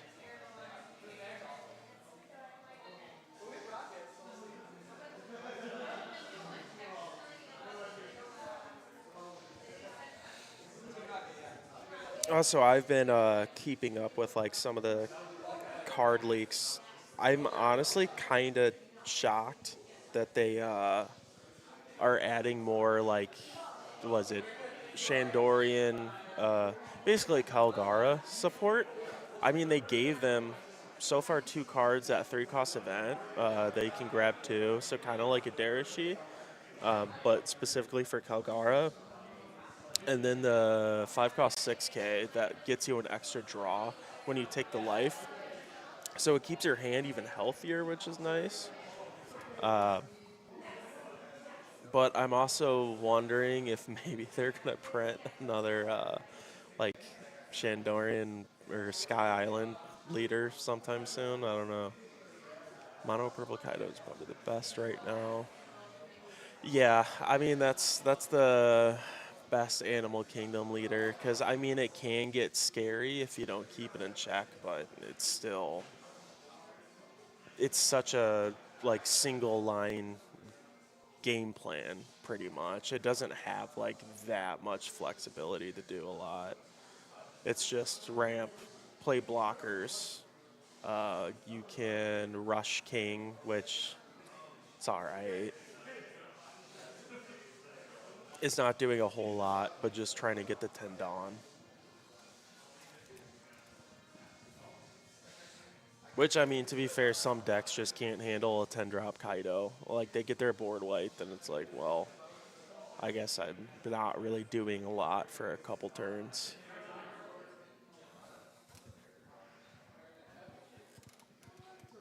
I think, too, I can't remember the full effect, but there is a purple ulti from, I think, like the newest event packs that is actually pretty good. I think it's more like it's better in King. I don't think it's that great in Kaido. Yeah, Calgara did need the support. That was another deck that I had a lot of fun with. I haven't brought it out in a while because I know when PRB came out, I was getting like all those alt arts because the alt arts were super cheap, and I was having fun with it. And it did really well into basically anything that wasn't removal. Because if they didn't remove it, I mean, the amount of 7K swings got out of control. And then too with the new, I guess the new Enel is actually really good too because you tend to have a healthy hand because you're usually just countering with like one cost events, and being able to heal a life is so nice. And have a big body on the board, which was sometimes a problem with Calgara, that you just couldn't deal with big bodies. You just had to end the game as quick as possible.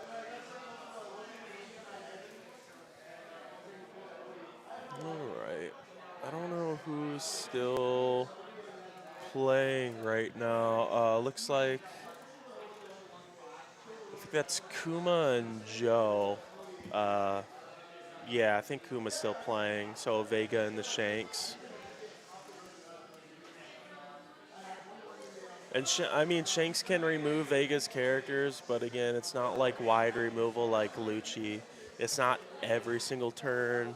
Well, I guess wide removal would be the Rayleigh, but again, it's not searchable unless for some reason they're running the EBO2 search events, which nobody runs. So I think that's the only match we're waiting on.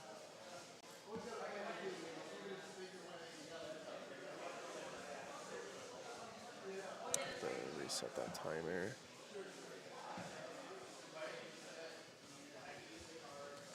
But who else? Okay, so we knew Jesus won, so he's top 4 for sure. I don't know about Johnny. If Johnny won his match against Greg, I'll be shocked because that means he would have won 3 of his worst matchups. Blackbeard to the Marco and to Lucci. Oh wait, yeah, Joe was on GP. You're right. He was talking about Shanks earlier. That's why it was in my head. He is on GP. So that's honestly better for Kuma that he's on GP. Because GP can get bricky. So having tons of 6K swings is very annoying.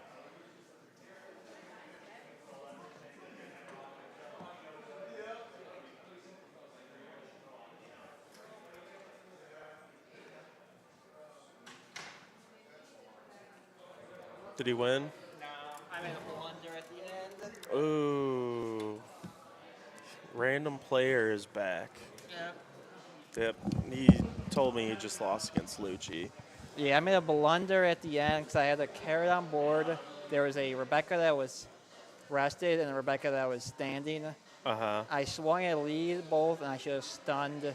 I stunned the rested Lucci instead of the rested Rebecca. Oh, you always stun the blockers. Yeah. Well, depending on situation, but most of the time, you just don't want them to have blockers because you're trying to finish the game. Yeah. Dang, that sucks. Oh yeah, because he would just leader ability, so only one swing is coming through. So yeah, you would stun the Rebecca. Yeah, that was a blunder on my part. Yeah, that's all right. You didn't deserve top 4. Bro, they giving me like every bad matchup in the book. I know that's what I was And I almost just won. saying. I was gonna say I almost won the third one too if I didn't misplay. Yeah. Did you happen to see how Kuma's match is going? It looked like he was in a pretty commanding position. He had like 3 life, or keepers at 1, and he had like Namis and like a bunch of stuff on board. I figured he would I'll take a be. double check. Yeah. Get some boots on the ground. Yeah, I was assuming Kuma's probably okay, especially if he's at 3 life right now with Vega. He's in a good spot. Because, yeah, against Vegapunk, GP Luffy either needs to see the nuts. And then also, too, if Vegapunk 1 dice roll went second, they're even more in a better spot because then GP Luffy isn't going to play down the Zoro Juro on 4. That it would. Normally, I'd say it is funny, and it still kind of is funny. But no, Kuma is a really great Vegapunk player. And Vegapunk is really strong if you know what you're doing with it. 'Cause I think he did win 1 store treasure cup so far with it. It's a real deck for about, what was it, 3 weeks? About 3 weeks or a month. Yeah, Luffy just poops on it.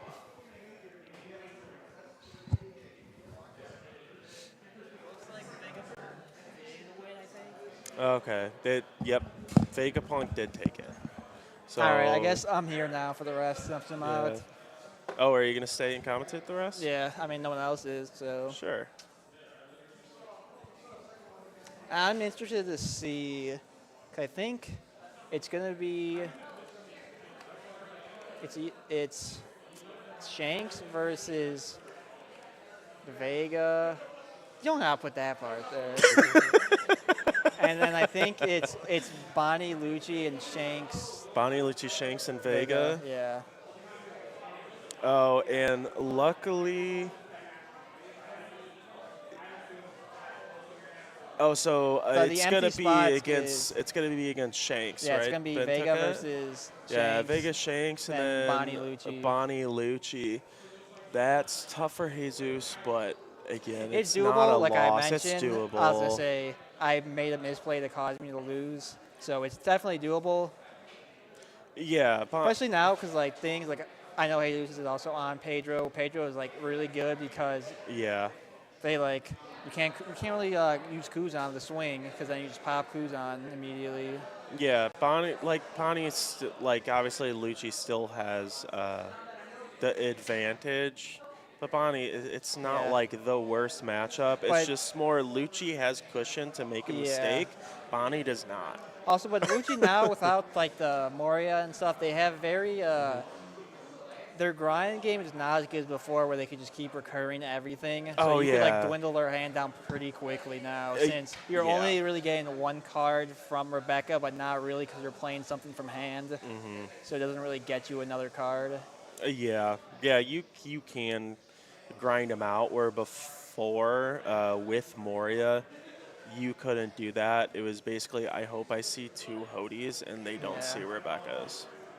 That's Yeah, I would kind say I of how saw it went. Hoey early on. He like had to who's who pop my Pedro, I Oh think, no. Yeah. and I or whatever, and then on my next turn he played like Who's Who and Mancherry on the board, and I just go with Toady Jones next turn, and I take out both Who's Who and Mancherry. Have you ever caught somebody on the they KO'd Pedro or you block with Pedro, whatever, and then you rest their Dawn and then they're like, oh crap, I can't do my turn? Yeah, that's like really good because like it makes you have to swing first, but then it's like that's also or like make you do That's your also plays awful. first, and then you can't swing because like It gives you knowledge for the turn too. yeah, because like imagine they had to do a play where they have to like play a character out to do a minus or something, and then they pop it, and then they have to swing first, and then you just Yeah. pop whatever they played out to. Kit Kat, hello, I just joined. Updates. Yes, Yes, so it's we're going to be going in the top 4 right now. We're going to have Kuma playing Vegapunk, going against Ben Sol playing Shanks. And then on the other side, we have Jesus playing Bonnie and Greg playing Lucci. So both, like, again, Lucci is technically good into Bonnie, but it's not like some auto It's not loss. the auto loss that it used to be. Yes. Especially now with how people are building it to like, we're putting in Hawkins and like Pedro's now, which also does really well into Lucci. Like it's not going to make it Yeah. a favorable matchup, but It has better helps. tools now to combat. Yeah, Pedro's just in a really good spot with a lot of mid-range costs. Yeah, and I'm not sure how Jesus is playing it because I'm not sure if he has a lot of top end. I started cutting down on top end, and so I have more mid range. You have a lot of 4, 5s, and 6s I could play. I and then think just he- flood the board. I think he did. One hit the match against Hart. Even in the searches and whatnot, I didn't see 1-8 cost kid. So it might be down to like 2. Yeah. I think I did see he was playing Zoro. Yeah. He crushed Hart with Zoro. I feel like that's good in that matchup, but this scenario, it might not be because if Or you- this scenario, no. You don't drop it. I'm Yeah. sure it's like a one of. It's just if you see it, you see it. Yeah. Cool. I'll say my only top end now is Kid, Shanks, and Toady. I know people like playing Dofi back in now, but I feel like sometimes the turn you drop Dofi, it's kind of like it's reactive because sometimes you only stun like 1 or 2 things. It's like okay. Yeah, so the 10 drop Dofi, it's just, I don't like it because, like, if you're going to play it, commit to the 10 drop Yeah. and not, like, just, oh, I'm going to splash in, like, 2 of them. You're just getting out of hand with top end. You're I'll not say, focused. You're not gonna just play 1 and win. You have to like play like 3 in a row. Yeah. How is Zell doing? Zell. I don't think there's. Was Zell even here? I I don't mean, think we so. have Bondi names, so if that's not off the Bondi Yeah, I'm name, not I'm sure. not sure. We have Ben Sol, Kuma, Jesus, and Gmok left. I'm not sure if those refer to any of them. Yeah, and we're going to be seeing the Vegapunk and Shanks matchup. I'm very interested in this matchup because I actually have no idea who does well to. You want to see Rayleigh's. Yeah, That's I mean- all I can say. I mean, popping one body a turn against Vegapunk with like a Ben Beckman or something, I could care less. Yeah. I talk about it's Rayleigh's. Zelcom. Isn't he from? I thought he was at U of I. I don't think he's here. I think he goes to school at U of I and he's not here. Yeah. I know what you're talking about. Like, it sounds kind of familiar, but I can't envision the person right now. Yeah. Also, yeah, Hart did lose to Nycause Zoro. Or I should say, Nycause Zoro basically sealed it. Yeah. It sealed the game. I mean, I think even without the Zoro, that's just unfavorable matchup for GP. Yeah, but it made because he was playing the not swinging into life strategy Yeah. already. And then because of the Zoro, it basically broke every board Hart put up. Yeah. So he had to spend his whole next turn just rebuilding, and it was just over. I mean, yeah, it was bad. But yeah, They're let's, shuffling up right now, so yeah, so let me update the names. Kuma, and then I can keep that at 2 life. Ben Sol playing Shanks. I mean, I don't think you try to start. I mean, No. Kit Kat opposite. Bonnie was starving Hart, who is playing GP. Yeah. Jesus was playing Bonnie. All right. Yeah, that's also another I feel card like- that you want to see opening hand is the Lucky Roo. Yes, especially because if you get the Atlas turn 1, it's like, what does Shanks do against Atlas? So and forward. other than Lucky Roo and like Yeah, big, you like, want. you can get the aggro early and then just keep rushing them down. Yeah, because if you don't have Lucky Roo opening hand or at least on curve and Kuma has Atlas turn 1, you get enough value of swings off it. Let me check the judge. Sorry. Or it depends on them. Jordan, are they good to start? Are they good to start? All right. Okay. You guys are good to start. Jordan gave the thumbs up, so I'll start the clock. Okay. So I think it's a pretty good turn 1, especially if Lucky Roo comes out. You can just have the immediate pop. The Uta, okay, this gives us some more information on the type of build that Ben is on it and the building snake. It's not, it looks like it's to be more of the control version. Yeah, compared to because aggro. Ben did also say he does have the. Oh. No? Okay, sorry. Okay. There's some audio difficulties for a second. Yeah. Yeah, I feel like this is so hard. These 6Ks immediately plus. Yep. This is a very good start. Because from as Kuma. Shanks, you're also trying to play in curve. If you just swing heavy in, then Yeah, I but mean now that's your whole turn honestly, wasted. the route now is actually really good because you really can't you can take out both these units on the board if he swings in, or even if he uses the Luffy effect to pop. Yeah, the Lucky Roo is just so annoying, especially with like the Luffy, because like you don't want to use the Luffy ability because then both your characters are gone and all you get is a draw. So I think you just swing in with the Shaka, honestly. Force the block, whatever, so Yeah. then he'll get rid of Luffy.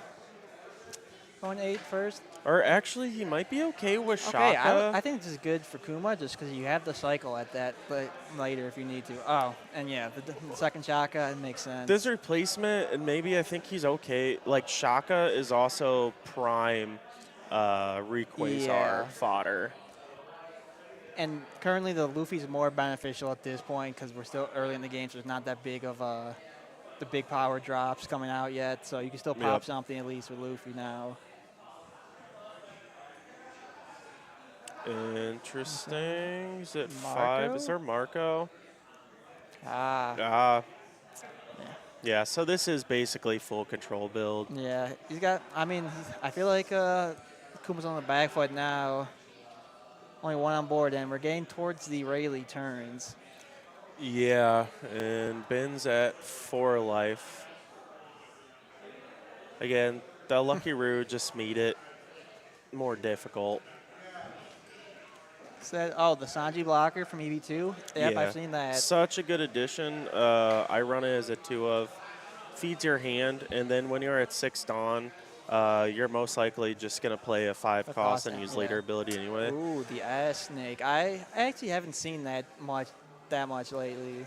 It's more of a tech. I'm not running the S-Snake right now, but Kuma is right. Yeah, it feels- For some weird turns and matchups, it's great. It's really weird though, because the best deck is GP Luffy, and that card's kind of can get screwed just because of the Because of Luffy's? Yeah, the number of Luffys in that deck. Yeah, but sometimes just because of where your life is at, Right, Rayleigh. Yep. oh Yeah. yeah, this is getting This is a getting very tough for commanding Kuma. position now. Yeah, if I'm- he was facing any other Shanks build, he'd be Yeah, cool. I'm not sure if this Vegapunk that has any top end or anything. Yeah. I mean, I think I see one Atlas in the Vega hand, which it's still technically good unless there's Probably a gonna second. Darashi here. Yeah, good options. Rayquaza, that's a good start, and the Searcher. I mean, he's gonna be able to find some pieces now, but is the damage already too late at not being able to flood the board so fast? There's honestly yeah, I think it just really depends on like if Ben Soul gets like one more Rayleigh, that's just tough. I think it might be over then at that point. He's also comfortable to play a 10 drop rush shanks too. Just the -1 across the board, which yeah, makes so it you just harder. lead your ability every turn then at that point. Yeah. Yeah. Getting a vent out of the hand if he wants to give it up. Yep, because the Marco would come in back rusted if he chooses to use the ability and bring it back. It looks like Ben's going for the res fact for Marco. Trying to decide Yeah. what to pitch. Also, I did see Ben does have stage. Yeah, I get them him. that second anniversary one. So That stage, if you get it out on a nice turn without screwing up the rest of your turn, it's an amazing card. pitching Or I the bad thought- manners course. Or maybe no, he does have stage. So yeah, he opted to keep the divine departure. Okay, a little slight misplay. Forgot about the Rayleigh Yep. power decrees. I feel like that's getting it to me so many times as well. If I don't have the dice out, I always forget about it. I'm usually good about it, but yeah, every once in a while. Okay, I think you just drop the 10 cost and just go at life. I think you're at a good enough position. Uh, You're yeah. 4 life. You're at 4 life. You're chill. Like And you're they have to invest on the attack at Marco. I don't think he has it though. Or no, he does. The It's pop the one. pop one. It's still good Still play. good. You have a big body. Kuma's never removing. No more The no Rayleigh's 6K attacks. Yeah, the Rayleigh is already like you're pretty much never Okay. removing it. I think the new Vega in hand, so probably you need to do that to get something on Yeah. the board. Finally got it, but yeah, Kuma's just so whittled down right now.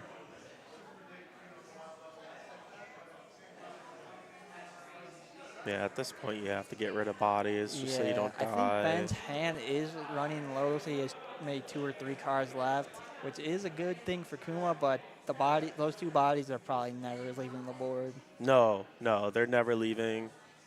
He knows that.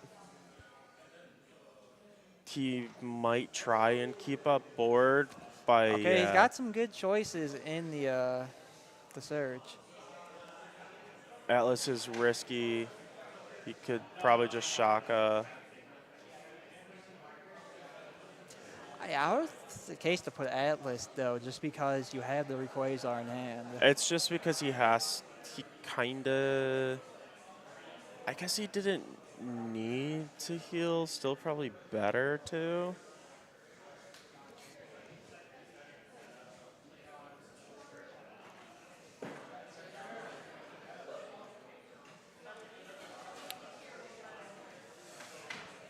On up, or yeah. Yep, he needs that Vega and Trash for his Quasar to bring it back.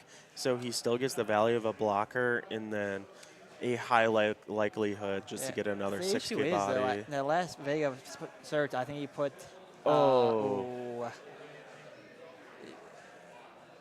Okay, I usually see this change as like a 1-of, but having more. Here's the second Vega. Yeah, I guess Ben literally is. He might not run the Rush Shanks then. Yeah. I don't think he is. I think he's just full control. Not that. Saw 2 of the Vegas in that search. It's not what you want to see. Well, at least Alec got he's getting a Mana Moon. Yeah. He's getting something no matter what, at least. Yeah, Hydra. I think that is the correct. He's good at that, but he is technically a loser today. Whoa. I do have some shoutcasting experience. I did commentate Smash Bros. For a bit, and I also streamed for like 2 years. So I'm good at just talking about whatever. Yeah. Okay, the Vega comes out, playing Edison's the draw 2, trash 2, correct? Yeah, and the part that stinks. Well, I guess it doesn't matter because you draw the 2 first, but it is a you have to effect. Yeah.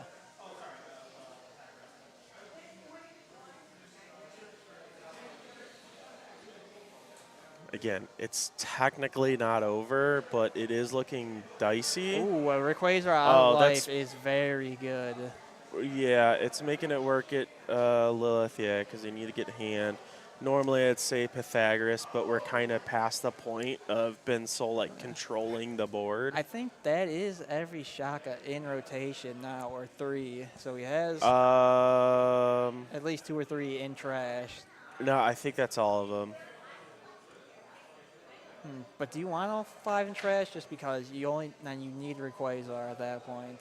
And you'd rather just be doing that to the Rayquaza on the Vegapunk? Yeah. Sometimes if it's like last attack, you just grab the Shaka, just because it's guaranteed having a 6K body.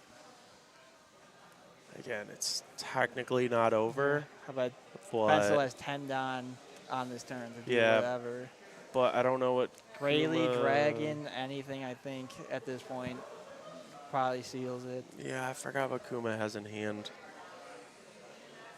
Actually, I think Ben spoke to me earlier and he said he's not playing Dragon. So you don't have to worry about the rush. Yeah, I think that just kind of seals it.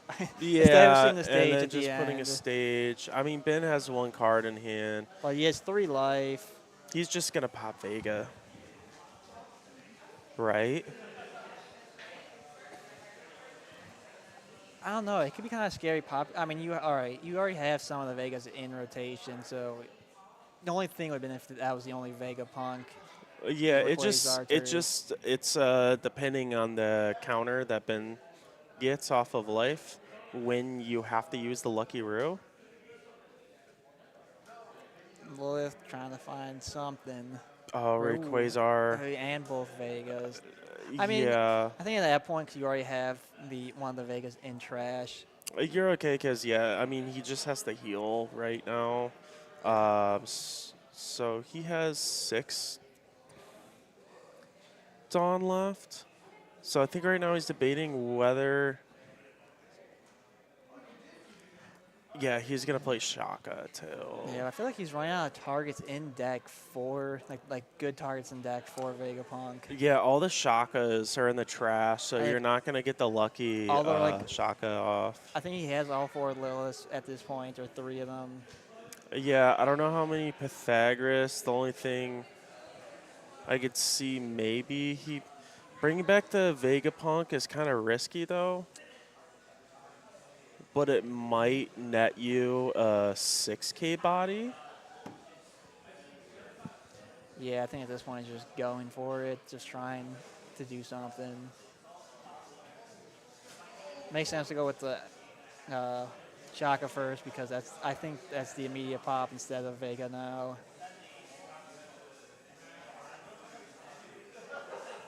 You just keep going for life because I mean his board is filled.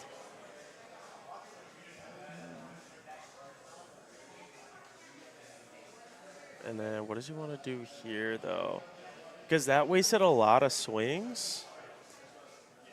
Oh, does he have a? Oh, Newgate? Oh, with this stage. Well, the the stage stage? doesn't matter right now because Yeah, 'cause they're all 5K, so. that's just a body off with 1 life. Lucky Roo. But even though this is still a terrible position, I think because Kuma redirected so many attacks at the Shaka, I think he kind of calmed down and he might be able to figure something out. Yeah, but there's an 8K and 2 12K swings every single turn. I know. It's just more, what is he going to put on life? He did get the Luffy. Yeah, because then now he could stack Dawn on something. Get a meaningful swing. But he has no board now. I'm not sure what the play is at this point other than the swing. Oh, he took it. Yep, that's going to play that. I think, is that a Frankie in hand? Oh, yes. I have to update the life. So I think Ben's currently at 2. I mean, I'll just update after the turn. I think this is possible for Kuma Wait, to is win. Ben at 0? Ben's at 0. Oh, I couldn't even tell. just That's why he because- decided to use the Luffy, pop the Lucky Roo, because then he just had to hope that that attack went through. But I think Ben has a couple counter events, possibly another Lucky Roo or something. So I Looking think like he's still Greg staying up chilling? here, so maybe an update. I think he might have won. Greg won. Okay. So we just have some confirmation that Greg one. Gmok, Greg, on Lucci won against Jesus Ambani, so we'll see Lucci in the finals. And yeah, normally I'd say Shanks has a terrible time against Lucci, but considering how heavy the control aspect is in this Shanks, I don't think it's as bad as it normally is. Especially now since he's playing stage. If he gets the stage, he can just pop every Lucci like for free, Yep. essentially, with like Newgate. Okay. Ooh, running out of He choices. did get a 1K Scientist, but again, Ben doesn't have to attach any Dawn for this. He's no. For any attacks, he has all the Dawn in the world for blockers, counter events. Kuma just has to hope he gets one swing through. If there's a Lucky Roo, it's over yeah. for sure. Oh, yeah. Yeah, this is a very Yeah, difficult. there's no way because you just can't like KO it. Now it's sadly you're kinda you have to somehow stall for a turn. I feel like you can't pop anything either because that. You can't because it just pops Vegapunk or the attacker. You would just pop the attacker with Lucky Roo. I think it's either you play, what was that, Atlas to, or not Atlas. What's the search or draw to trash to? Oh, okay, he's KO in the Roo. Now he's gonna side. Is he going to not let the attack through or get rid of Vega? Yeah, he's fine. Yeah, I think if you don't, Alec is checking what might be in life, I think.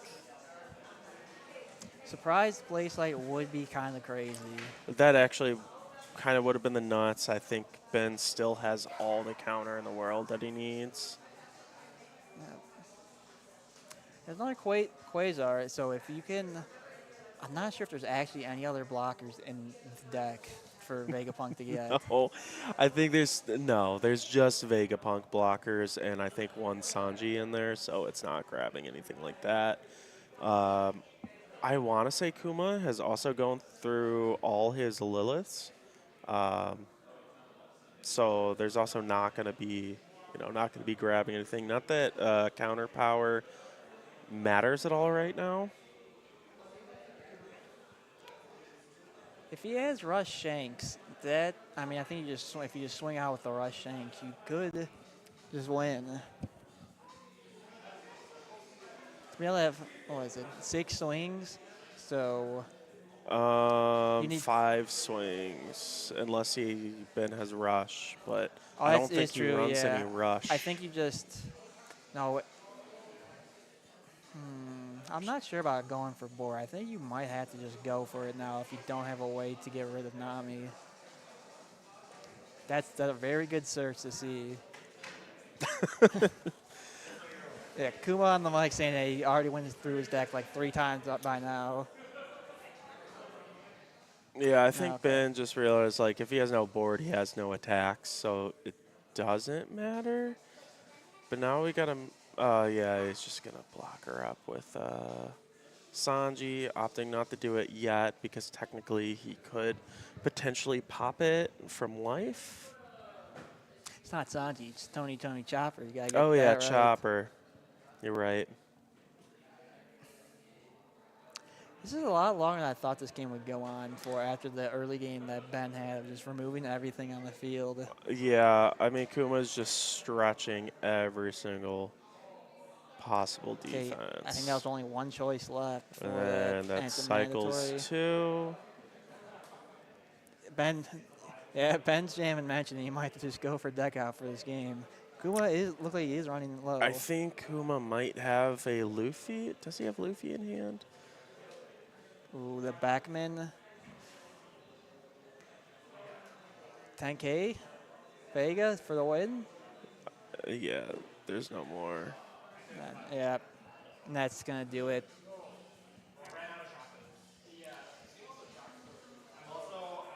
If Ben didn't have that other lucky Roo, I think Kuma could have won. Yeah. I honestly think so.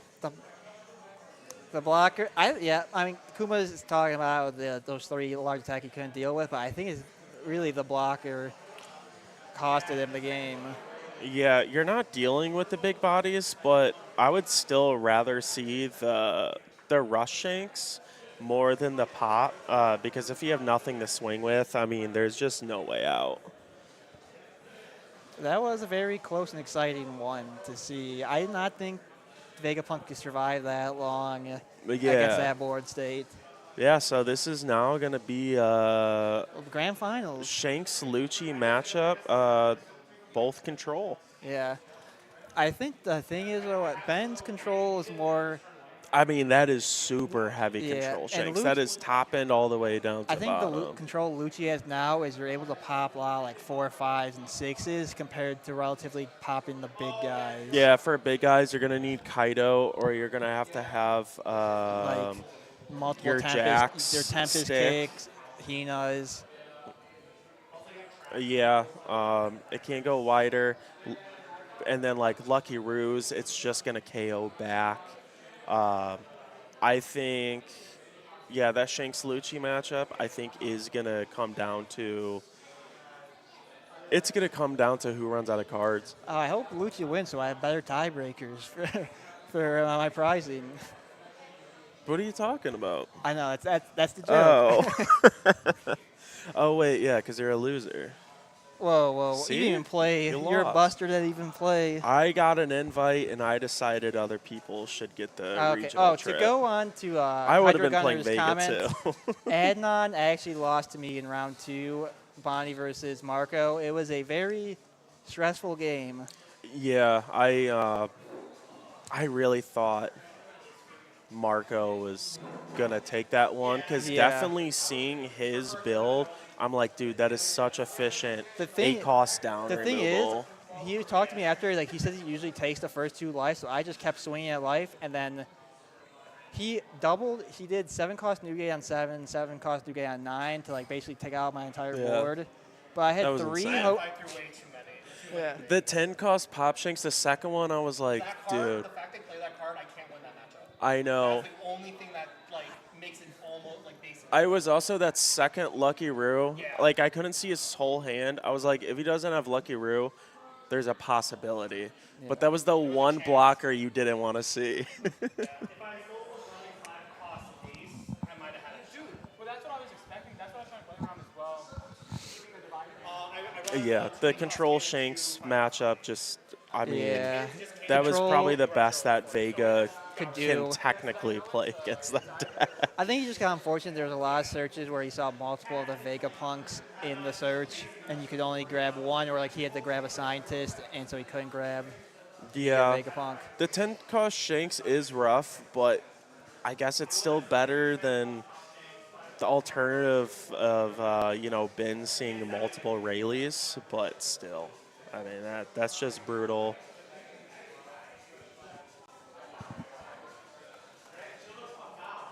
Yeah, Johnny did snipe him.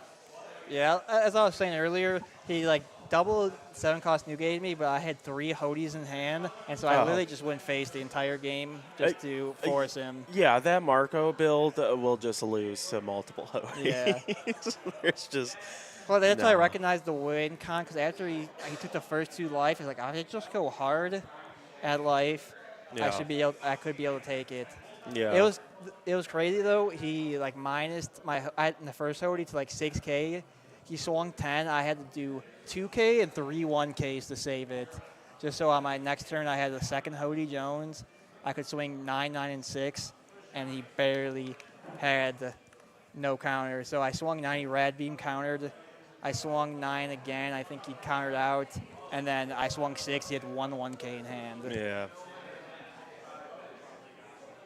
It looks like Greg and Ben are setting up right now for our grand finals. Yeah, so For it's, I think it's 800 something. is in it like 800 in the store pot? credits? Um, But both these people both our players got invited to the end of the year league, oh, true. which should be very exciting. We don't really know the format of how it's going to be yet, but it's having like a very exclusive end of the year tournament. It sounds like fun, especially if there's like best of 3 or Yeah. how it's formatted. I heard first place gets the privilege to work at Sully's Abode. Ah, looks like I'm going to lose on purpose. Yeah.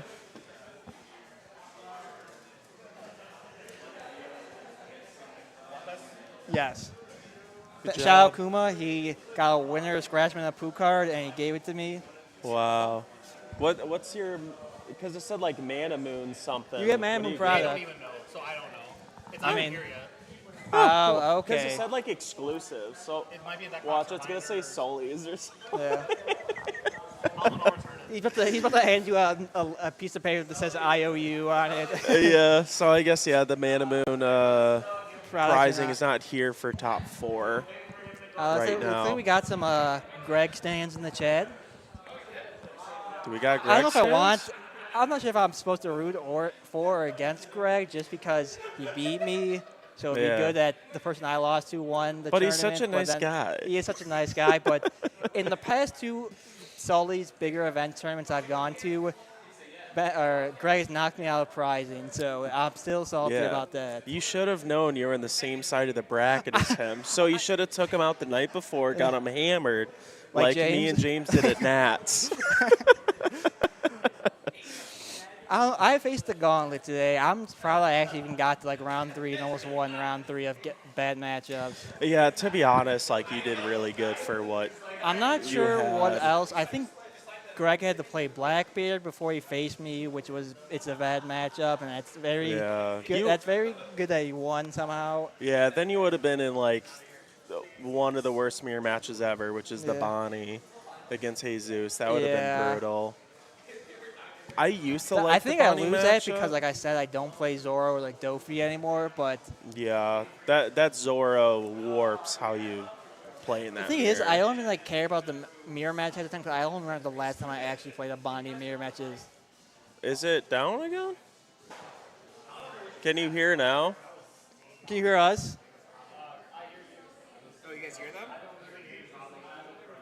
No, you're not supposed to hear us. Oh. Okay, he hears us, Oh. so.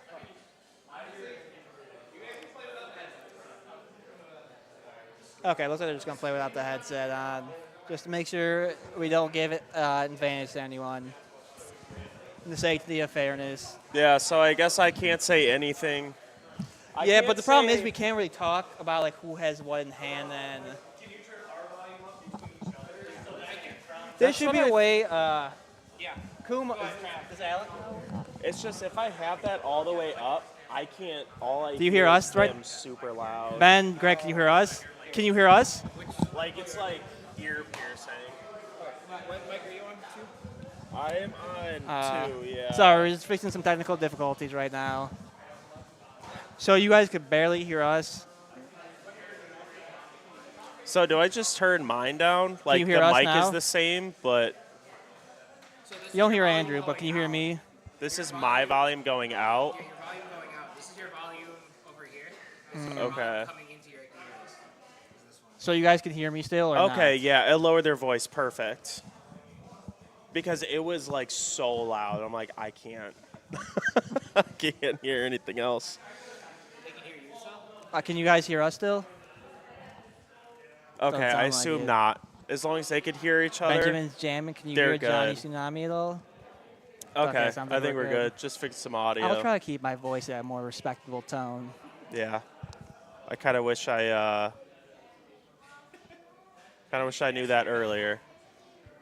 Huh? For what? Oh, that I don't know. Yeah, speaking of, there was a last chance for some of the people who were in chat and didn't know. There was a last chance qualifier for this event yesterday that you could have attended to if you wanted to get into today. Yeah, then everyone got in because they showed up. Yeah, so it was capped at the top 12, and I think 9, 10 people showed up, so you could have showed up and just got in there. No, I don't think the people were here. They did not mention anything or say anything. Yeah, no, they couldn't hear. After the round, we messed with the audio setting just so we could turn it down. Yeah. I can't hear you at all now, Johnny. I can hear you through just like the normal Good? headset. I can hear you. Like, I can, like, hear you, I can hear but you, but yeah. not a lot. So I assume level 2.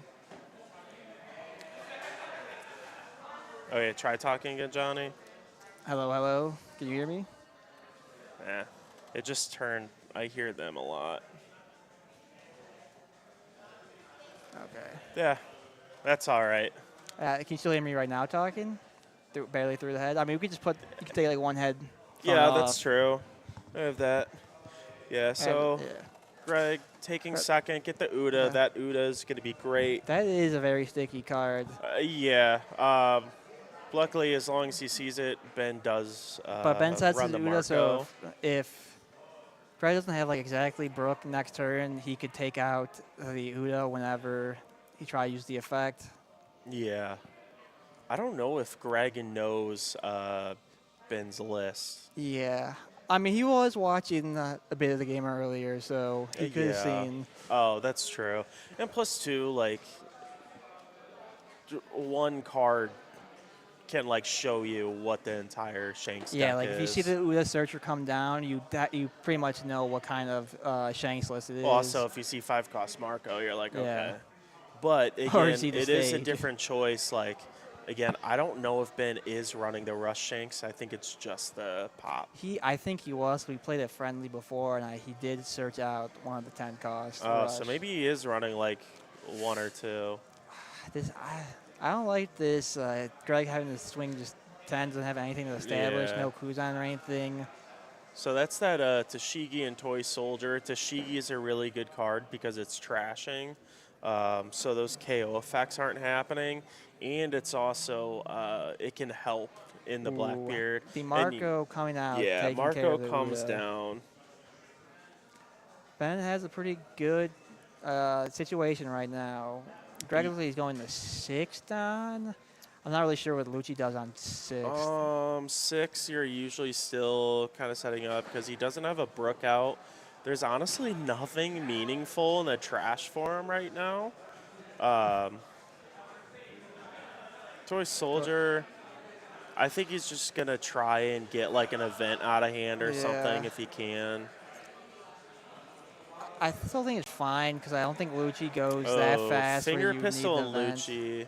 The Lucci's okay to have in trash because we can grab from Rebecca, but Finger Pistol kind of stinks. Finger pistol is like one of the only ways you can combat a lot of the bigger cost So characters efficiently. Yeah, he's putting back a Lucci. Oh, No. I think probably the Toy Soldier. I would probably put the Tashigi. I don't think you're really gonna get that much value in this matchup. yeah. with the I Tashigi. I don't think you need the Tashigi. I would have kept the Uda there in case you ever want to grab it with Yeah. Rebecca. And also, I know Greg is playing Mancher. Or Mancher can grab the Uda, but I know Greg has Mancher in his deck to grab some of these cards. Maybe that's why, because he can't grab One-Legged Soldier and those off Manchurian. Yeah, to be honest, I really think this is going to be kind of a rough matchup for Greg, especially with this start. You can't grab Uda off Rebecca either. Because the Marco's stuck, and he didn't have a Brook. Is this 7 down for Ben? A Beckman on. No, Lucky Roo is a good choice. Because it's just going to get rid of whatever Ben wants it to get rid of.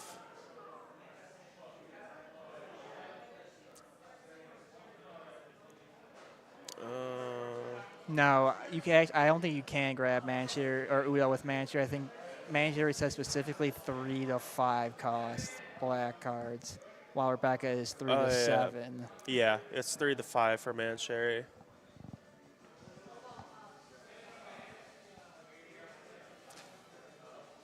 Oh wait, you can't. Yeah, you're right. You can't grab Yeah, so I think you can't really grab any 2 costs You or can't grab that less, Uda. so- You're right. Okay, that makes more sense to keeping the Tashigi because you can't really grab the 2 costs or lowers. Yeah. Ben but Savagely and Lucky Roo, it's going to get value no matter what. Because Yeah. the only trash effects is that Tashigi and the Kaido, but I don't think you're ever Kaidoing a Yeah, Greg Lucky goes. Roo. Yeah, Greg's at 8 though, so like Kaido's not coming down. The Lucky Roo is annoying. Depending how much Dawn Greg needs to use, maybe he'll just test the swings now. But depending how much he uses to try and clear some board, I mean that Marco can stick again and just get him down to 0. Oh yeah, I do need to. Greg's at 2 Ben right has now. taken 1. Up in there is just easily It's hard to block see with the easily and black. pop the Lucci. Yep. Pop the Lucci. Good just to get rid of it now.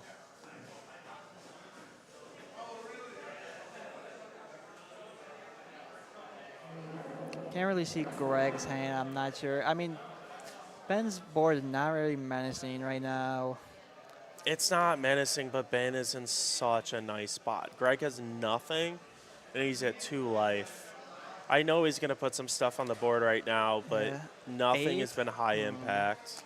If you had double Kuzan, that could have been the play just to have both. If even one gets railed, you still have the minus the next turn. You still cycle 2 cards. So it looks like he's going for a Yeah. big swing at life or the No, Marco. He's going to just attempt to get rid of it. Hasn't used leader ability yet, so yeah. Oh, just save it with the effect. That was actually smart in the 4. I mean, what do we even have? Lucci can't reach it. Does he have Kuzan? I think, too, whatever Greg plays here, I think is just going to get removed. Oh. Yeah, I forgot to start the timer, but we do have the judge sitting next to them. So, I believe he's they're keeping keeping time, track, so yeah. we should be on track. yeah.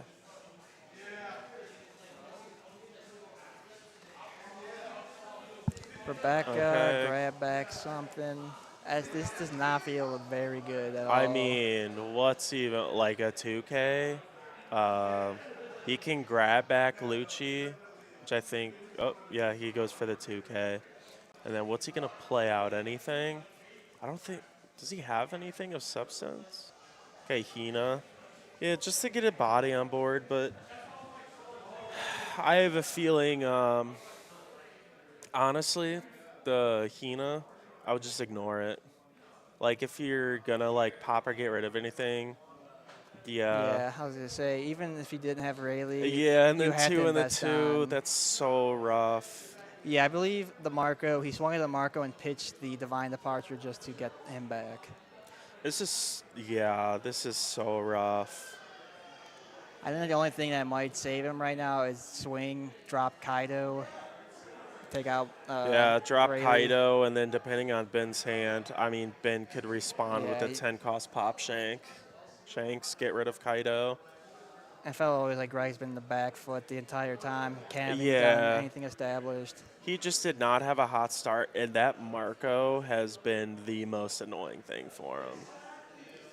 Okay, Tempest Kick on the Okay. Rayleigh. So it's currently a 5 cost. Yeah, 5 costs. We can get it to 4 with leader swing, but I think Greg has like a couple more events in hand. Probably just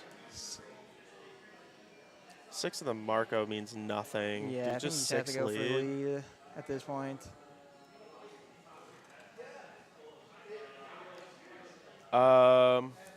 I did see the Laboons in hand earlier. I did see the Laboons. I'm assuming it's 4 Kuzan, 4 Laboon. Oh, and you just see we pitched a Kaido off the lead effect. That's like the only card I feel like that could actually help you get back in this game. But Yeah, because you would want that and then hope he can't respond to it right away. But just knowing what Ben's deck is, as long as he's not like bricked, I think he's just cooling. Oh, yeah, Ben took a life. And then update.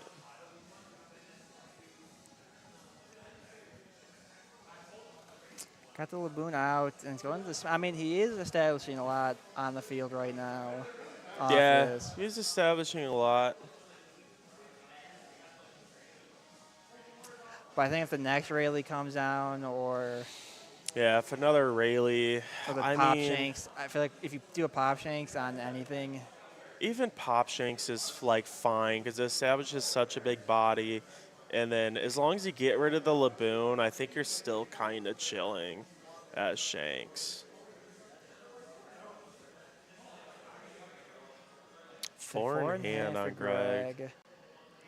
Not sure how much bends that. The sleeve's not helping us a lot. Is that 9? No, 8. Another that's- Rayleigh. I think this might just be over for the Lucci player. Yeah, first just swing at Laboon. You gotta get rid of that no matter what.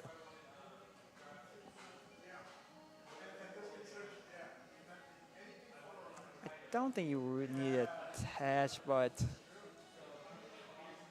Yeah, either you got way, extra Dawn. Might yeah. as well just. I feel it probably been better just to swing 5 than. Oh, okay. I thought he was going to save up 1 Don for an event. Is he debating whether he's gonna do life? Yeah, he's gonna do life because that Lucci at -3, it's not gonna be doing almost anything.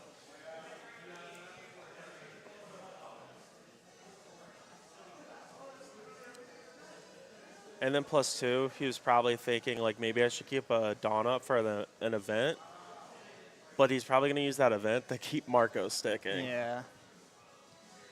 Good point that he probably doesn't want to swing into the Lucci either just to keep it out of trash. I'm not sure how many Greg has in trash currently. You still want to give him the option of having the. So Greg the pop. does have some. Just does he have any KO power? He's got a Laboon and a Hina, so he has minusing there. But does he has the actual events? Ooh, those. You don't There's want to see Brooke. a Rebecca off the pitch. No, and you wanted to see that Brook way earlier. Yeah, Brook on 3. I feel it was one of the on your 3 down turns one of the strongest plays you could do. It's It one just- of the strongest in any deck, to Yeah. be honest. I think And it's it one of the establishes strongest the Jack moves. to KO the Rayleigh.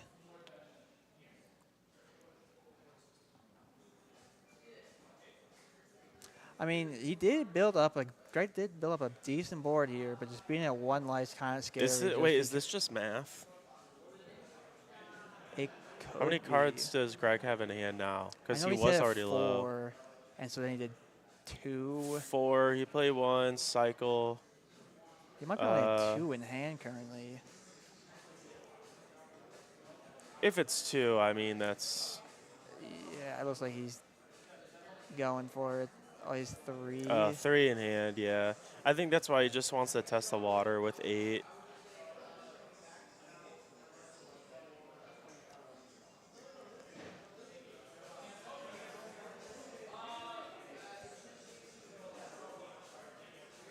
Two 2Ks. Gets out of the attack.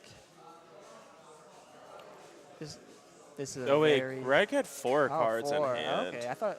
And it might have been 4 before he got the draw for turn, and then That- went to 5. I Ooh. don't. Yeah, with Jack on, I don't think there's any possibility of like potentially getting lethal. +2, I don't know what Ben's hand count is, but I Yeah, but think we're Ben's fine. sitting, chilling at 3 life. I Yeah. think all he's got to do is just wait for 1 turn where something survives, and then he can just win. Any option. I think Greg was back at 2 cards in hand or 3. He's back at 2. There's not a lot you really could do at 2 in hand as Lucci, I think. It just all depends if he has like Rebecca or something, like Manshare to grab something. Yeah.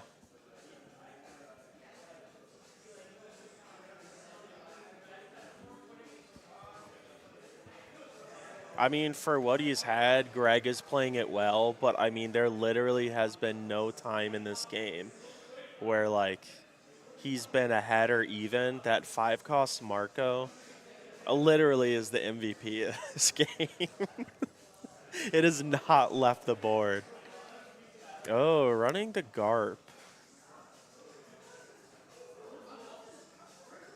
I think you have to minus the Beckman because if Ben has an advantage just pitch for Marco, I think Yeah. there's no really point to go for that. I think Greg is trying to think if he can't even swing over it. But it's like if it's 6 on board, I mean, it's for sure over. Because I think Greg can probably get rid of Beckman. Again, it's just more about that Marco. Yeah, Ben Ben's taking cool the at 5 taking at it. lead, not using to opt to use leader effect. I think because if he needs to protect Marco, he will. Oh, yep. Move that to 2.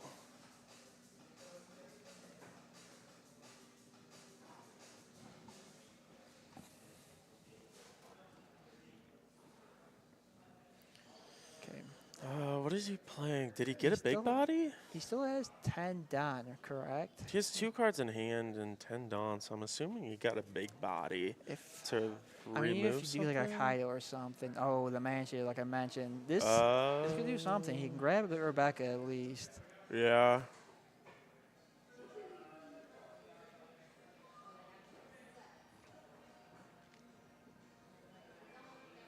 Yeah, it probably just is Rebecca.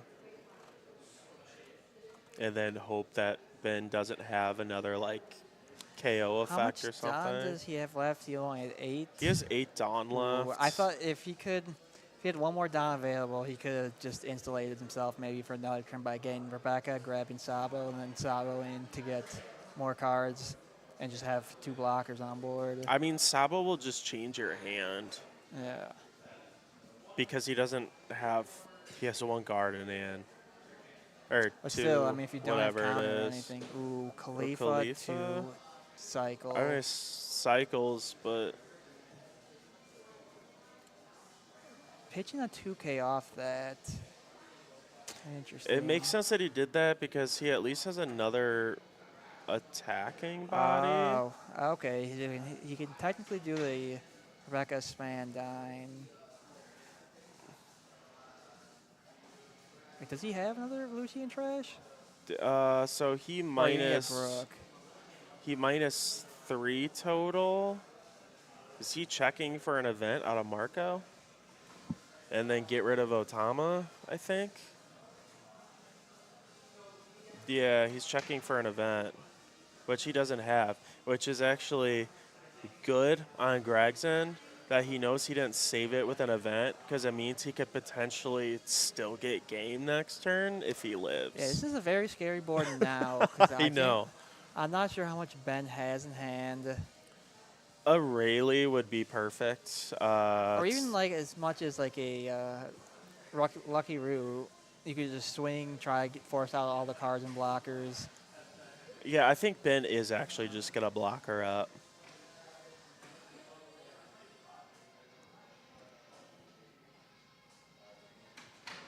Oh, okay. The Oh. 10 Rush Shanks. Maybe does it. 1 or 2 of Rush Shanks. Okay, Ben takes it.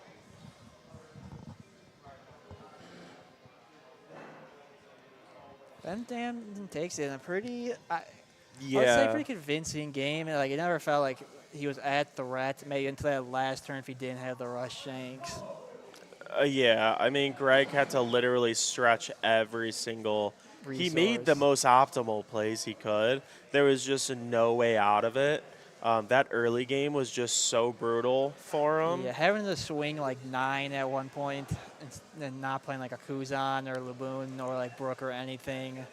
Yeah, Really and hurt. again, that Marco was just one of the worst, like, early turn bodies because Ben was cool with just pitching events to save it because he was always ahead. Yeah. And so you have for the first, what do we call Yeah. this event? Like the first of the. Oh, battle for Winners the League One Piece. Series. Oh, yeah, Winners League Series. Yeah, so Ben is our winner. Greg is second. So They, both players get invited to the end of the year tournament, but Ben won over Ben Sol on Shanks won the game. Yeah, and Ben won like approximately $800 in prizing. In like store credit and prizing. Yeah, it just depends how he wants to use it, whether he wants to use it for like a regionals trip, whether he wants to use it just on cards or credit. So But Ben is a grinder at the Abode. He's here every Wednesday. I think he was like top 2 or 3 in points yeah, to get into this event. the control version really worked out for him in this. Yeah, I think the control version is good right now just because there's a lot of GP Luffy running around. Yeah. If you chase into another control matchup like Well, then the counters for Blackbeard. GP Luffy, control Shanks does well against, and then with less Viagra. Blackbeards, like, yeah, I mean, you're fine. And then yeah, I mean, like I saw no Zoros today again. There was like one Betty, but Betty isn't as bad because you can kind of starve him Yeah. out, where Zoro you can't. Ben. We'll try to get Ben over here to give us a few words after taking the whole Yeah. tournament. Yeah, so you get to speak to our winner, Ben Sol, aka Bench Jam in 69. I'm gonna be grinding as I get in there. All right, here's our winner, Ben. Hello, stream. Yeah, he's playing control Shanks all day. Johnny got a big head. How do I squeeze these down? There we go. Oh. Okay. But yeah, I hello. mean, we saw your last 2 matches. What was your first 2? So right? my bracket was pretty nice today because, so I got entry in through the league, and I tied for 3rd for the league. Jordan got 1st, he was the judge. Jesus Yeah. got 2nd, so he had the bye. And then I tied for 3rd, and then that guy's in North Carolina. Shout out Dom. So I got the bye for today. Nice. So first round bye. Second round was Lim. Okay. I went first, and I just removed everything he played. I saw. Was it just like constant like Lucky Ruse, stuff like that, getting rid of it? No, I'm on 4 Marco, 4 Building Snake. I think that's like. Oh, basic yeah, that'll get control rid of build. everything for Lim. Yeah, so then 3 Don, swung 7 with lead, then just played out the Building Snake. Hopefully he Yeah. didn't have Newgate. And then 5 Don, popped the Dofi, 7 Don Rayleigh. And then 9 Don, I think I dropped. Oh, 7 Don Beckman, then 8 Don, 9 Don. You're not playing Dragon. No, the only rush I have is 3 10 cost Shanks. Yeah, because I think like your deck, like how it's built, as long as like you're not like seeing like Zoros or anything that's going super wide, super fast, like you literally have a curve for every KO. I think even for the aggro decks, it's fine because there's 2 7-cost Newgates in the deck as well. And then the Newgates Marcos, help, yeah. the Marcos just pops out. And 2 stages as well. I saw a stage, so for my 3rd match, I guess 3rd round, I saw green-purple. No. Yeah, I saw green-purple. And I went first. First round, 1 Don Uda Searcher. Yep. And then 3 Don, I just played out the stage. And I just Beckman, Rayleigh. Yeah, the stage, if you get it out pretty much as soon as you can against GP Luffy, I mean, it makes everything so free. Yeah, and you guys, you're supposed to starve in that matchup. You're supposed to starve GP for a little bit. Yeah, you do not need to give them answers in their life. No. Yeah, because I swung.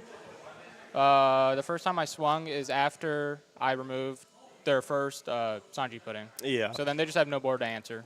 So. Yeah, I mean, you're not stalling as long as, like, Bonnie will against it, but, like, don't give them, like, those early, like, oh, I Yeah. found the on-curve pudding. Yeah, and then 4th round, you guys saw Vegapunk. Holy cow, that was a grinder. Yeah, I mean, that was an amazing match. I was Yeah. even saying, I'm like, dude, Kuma is literally playing it as perfect as possible for that matchup, but just because of your build, there's no way for Vegapunk Yeah. unless you are literally bricked and you just have all 2Ks or something.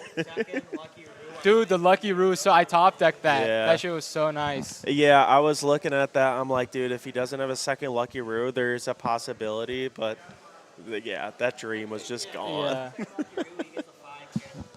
Yeah. Well, because also the Newgate was so nice because I had 2 Beckmans in hand that I just passively got. Oh, I searched one off the Uda. But then, you put the event in life. I'd, swing. He'd do the Yeah. Vegapunk into something else. And like when he brought back the Pythagoras, just Beckman it again. Yeah. It was just so nice. Yeah, no, that was just perfect. Kuma played the best he could, but I mean that's just a losing matchup. I Yeah. mean you maybe win 1 out of like 20 times in that one. It was tough. Oh, I also went second. He lost die roll, so obviously you want to go Oh second. yeah, that's true. So because he did lose some aggression early game, Yep. that maybe if he did have that would have maybe bit you in the ass a little bit later. Yeah, but because on three Don, I'm not doing anything, and then he already has 2 bodies out. Yeah. Well, he has 1 on 2, and then 4 Don, he gets to play the 2 bodies as well, which just sucks. Yeah, because obviously your deck is great at KOing, but if Vega is on curve and sees what they need to see, they spit out so many bodies where it's like, Jesus Christ, I can't keep up. Post-game interview. Yeah, here's the man himself. I don't complain. I said first place gets the privilege to work here at the Abode. I don't think you want me here. It's a free internship. Hell no. Yeah. But, yeah, any closing thoughts with your deck? Would you change anything, keep it the same? Anything feel awkward when you were drawing it? No, I really want. Well, I don't know if you guys were able to see my hand in the Lucha matchup. I only had like 2 Ks, and I was really just fishing for anything to play. But I opened up with the Rayleigh, which was nice. Like Rayleigh Marco. So it just kind of mapped itself out. I was saying the Lucci, even though Greg like obviously didn't have a great start, that Marco was the most annoying card. Yeah, I only have 5 events, so it's. Yeah, because where you were at, like, there's no point in saving the events. It's like, I'm just going to get rid of this crap. Because if I keep it on board, like, Greg won't be able to just, come back out of nowhere. Yeah, no, it was just so nice. Because I was saving the departure for if you dropped a Jack. But then I also, in one of my in one of my Uda searches, I bottom decked 3 Otamas, which felt terrible. And so I was holding on to 1 Otama. That was the only minus I had for a while. But you could probably tell, too, in that game where it's like, okay, I'm not going to need this. If he drops Jack, it is what it is. But it's just like he's literally running on Yeah, fumes. I think no 4-down play from him won me the game, genuinely. Because no, Brooke, no Rebecca into Brooke or anything. There's just nothing for me to clear. So. Yeah, that Brooke would change it, especially in the beginning. But, yeah, it was just like 1 or 2 turns too late for everything he wanted to do. Yeah.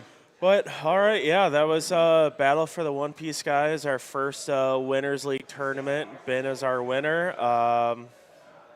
What do you think you're going to use it for? Is it just like store credit? You get a regional card? I wanted to get a Manga Shanks to put it in my deck. Yeah, because it's only 310 cost, so I was going to do the Alt, the Wanted, and then the Manga. But I'm too scared to play with it, so I think I'm just going to dump it in the store credit.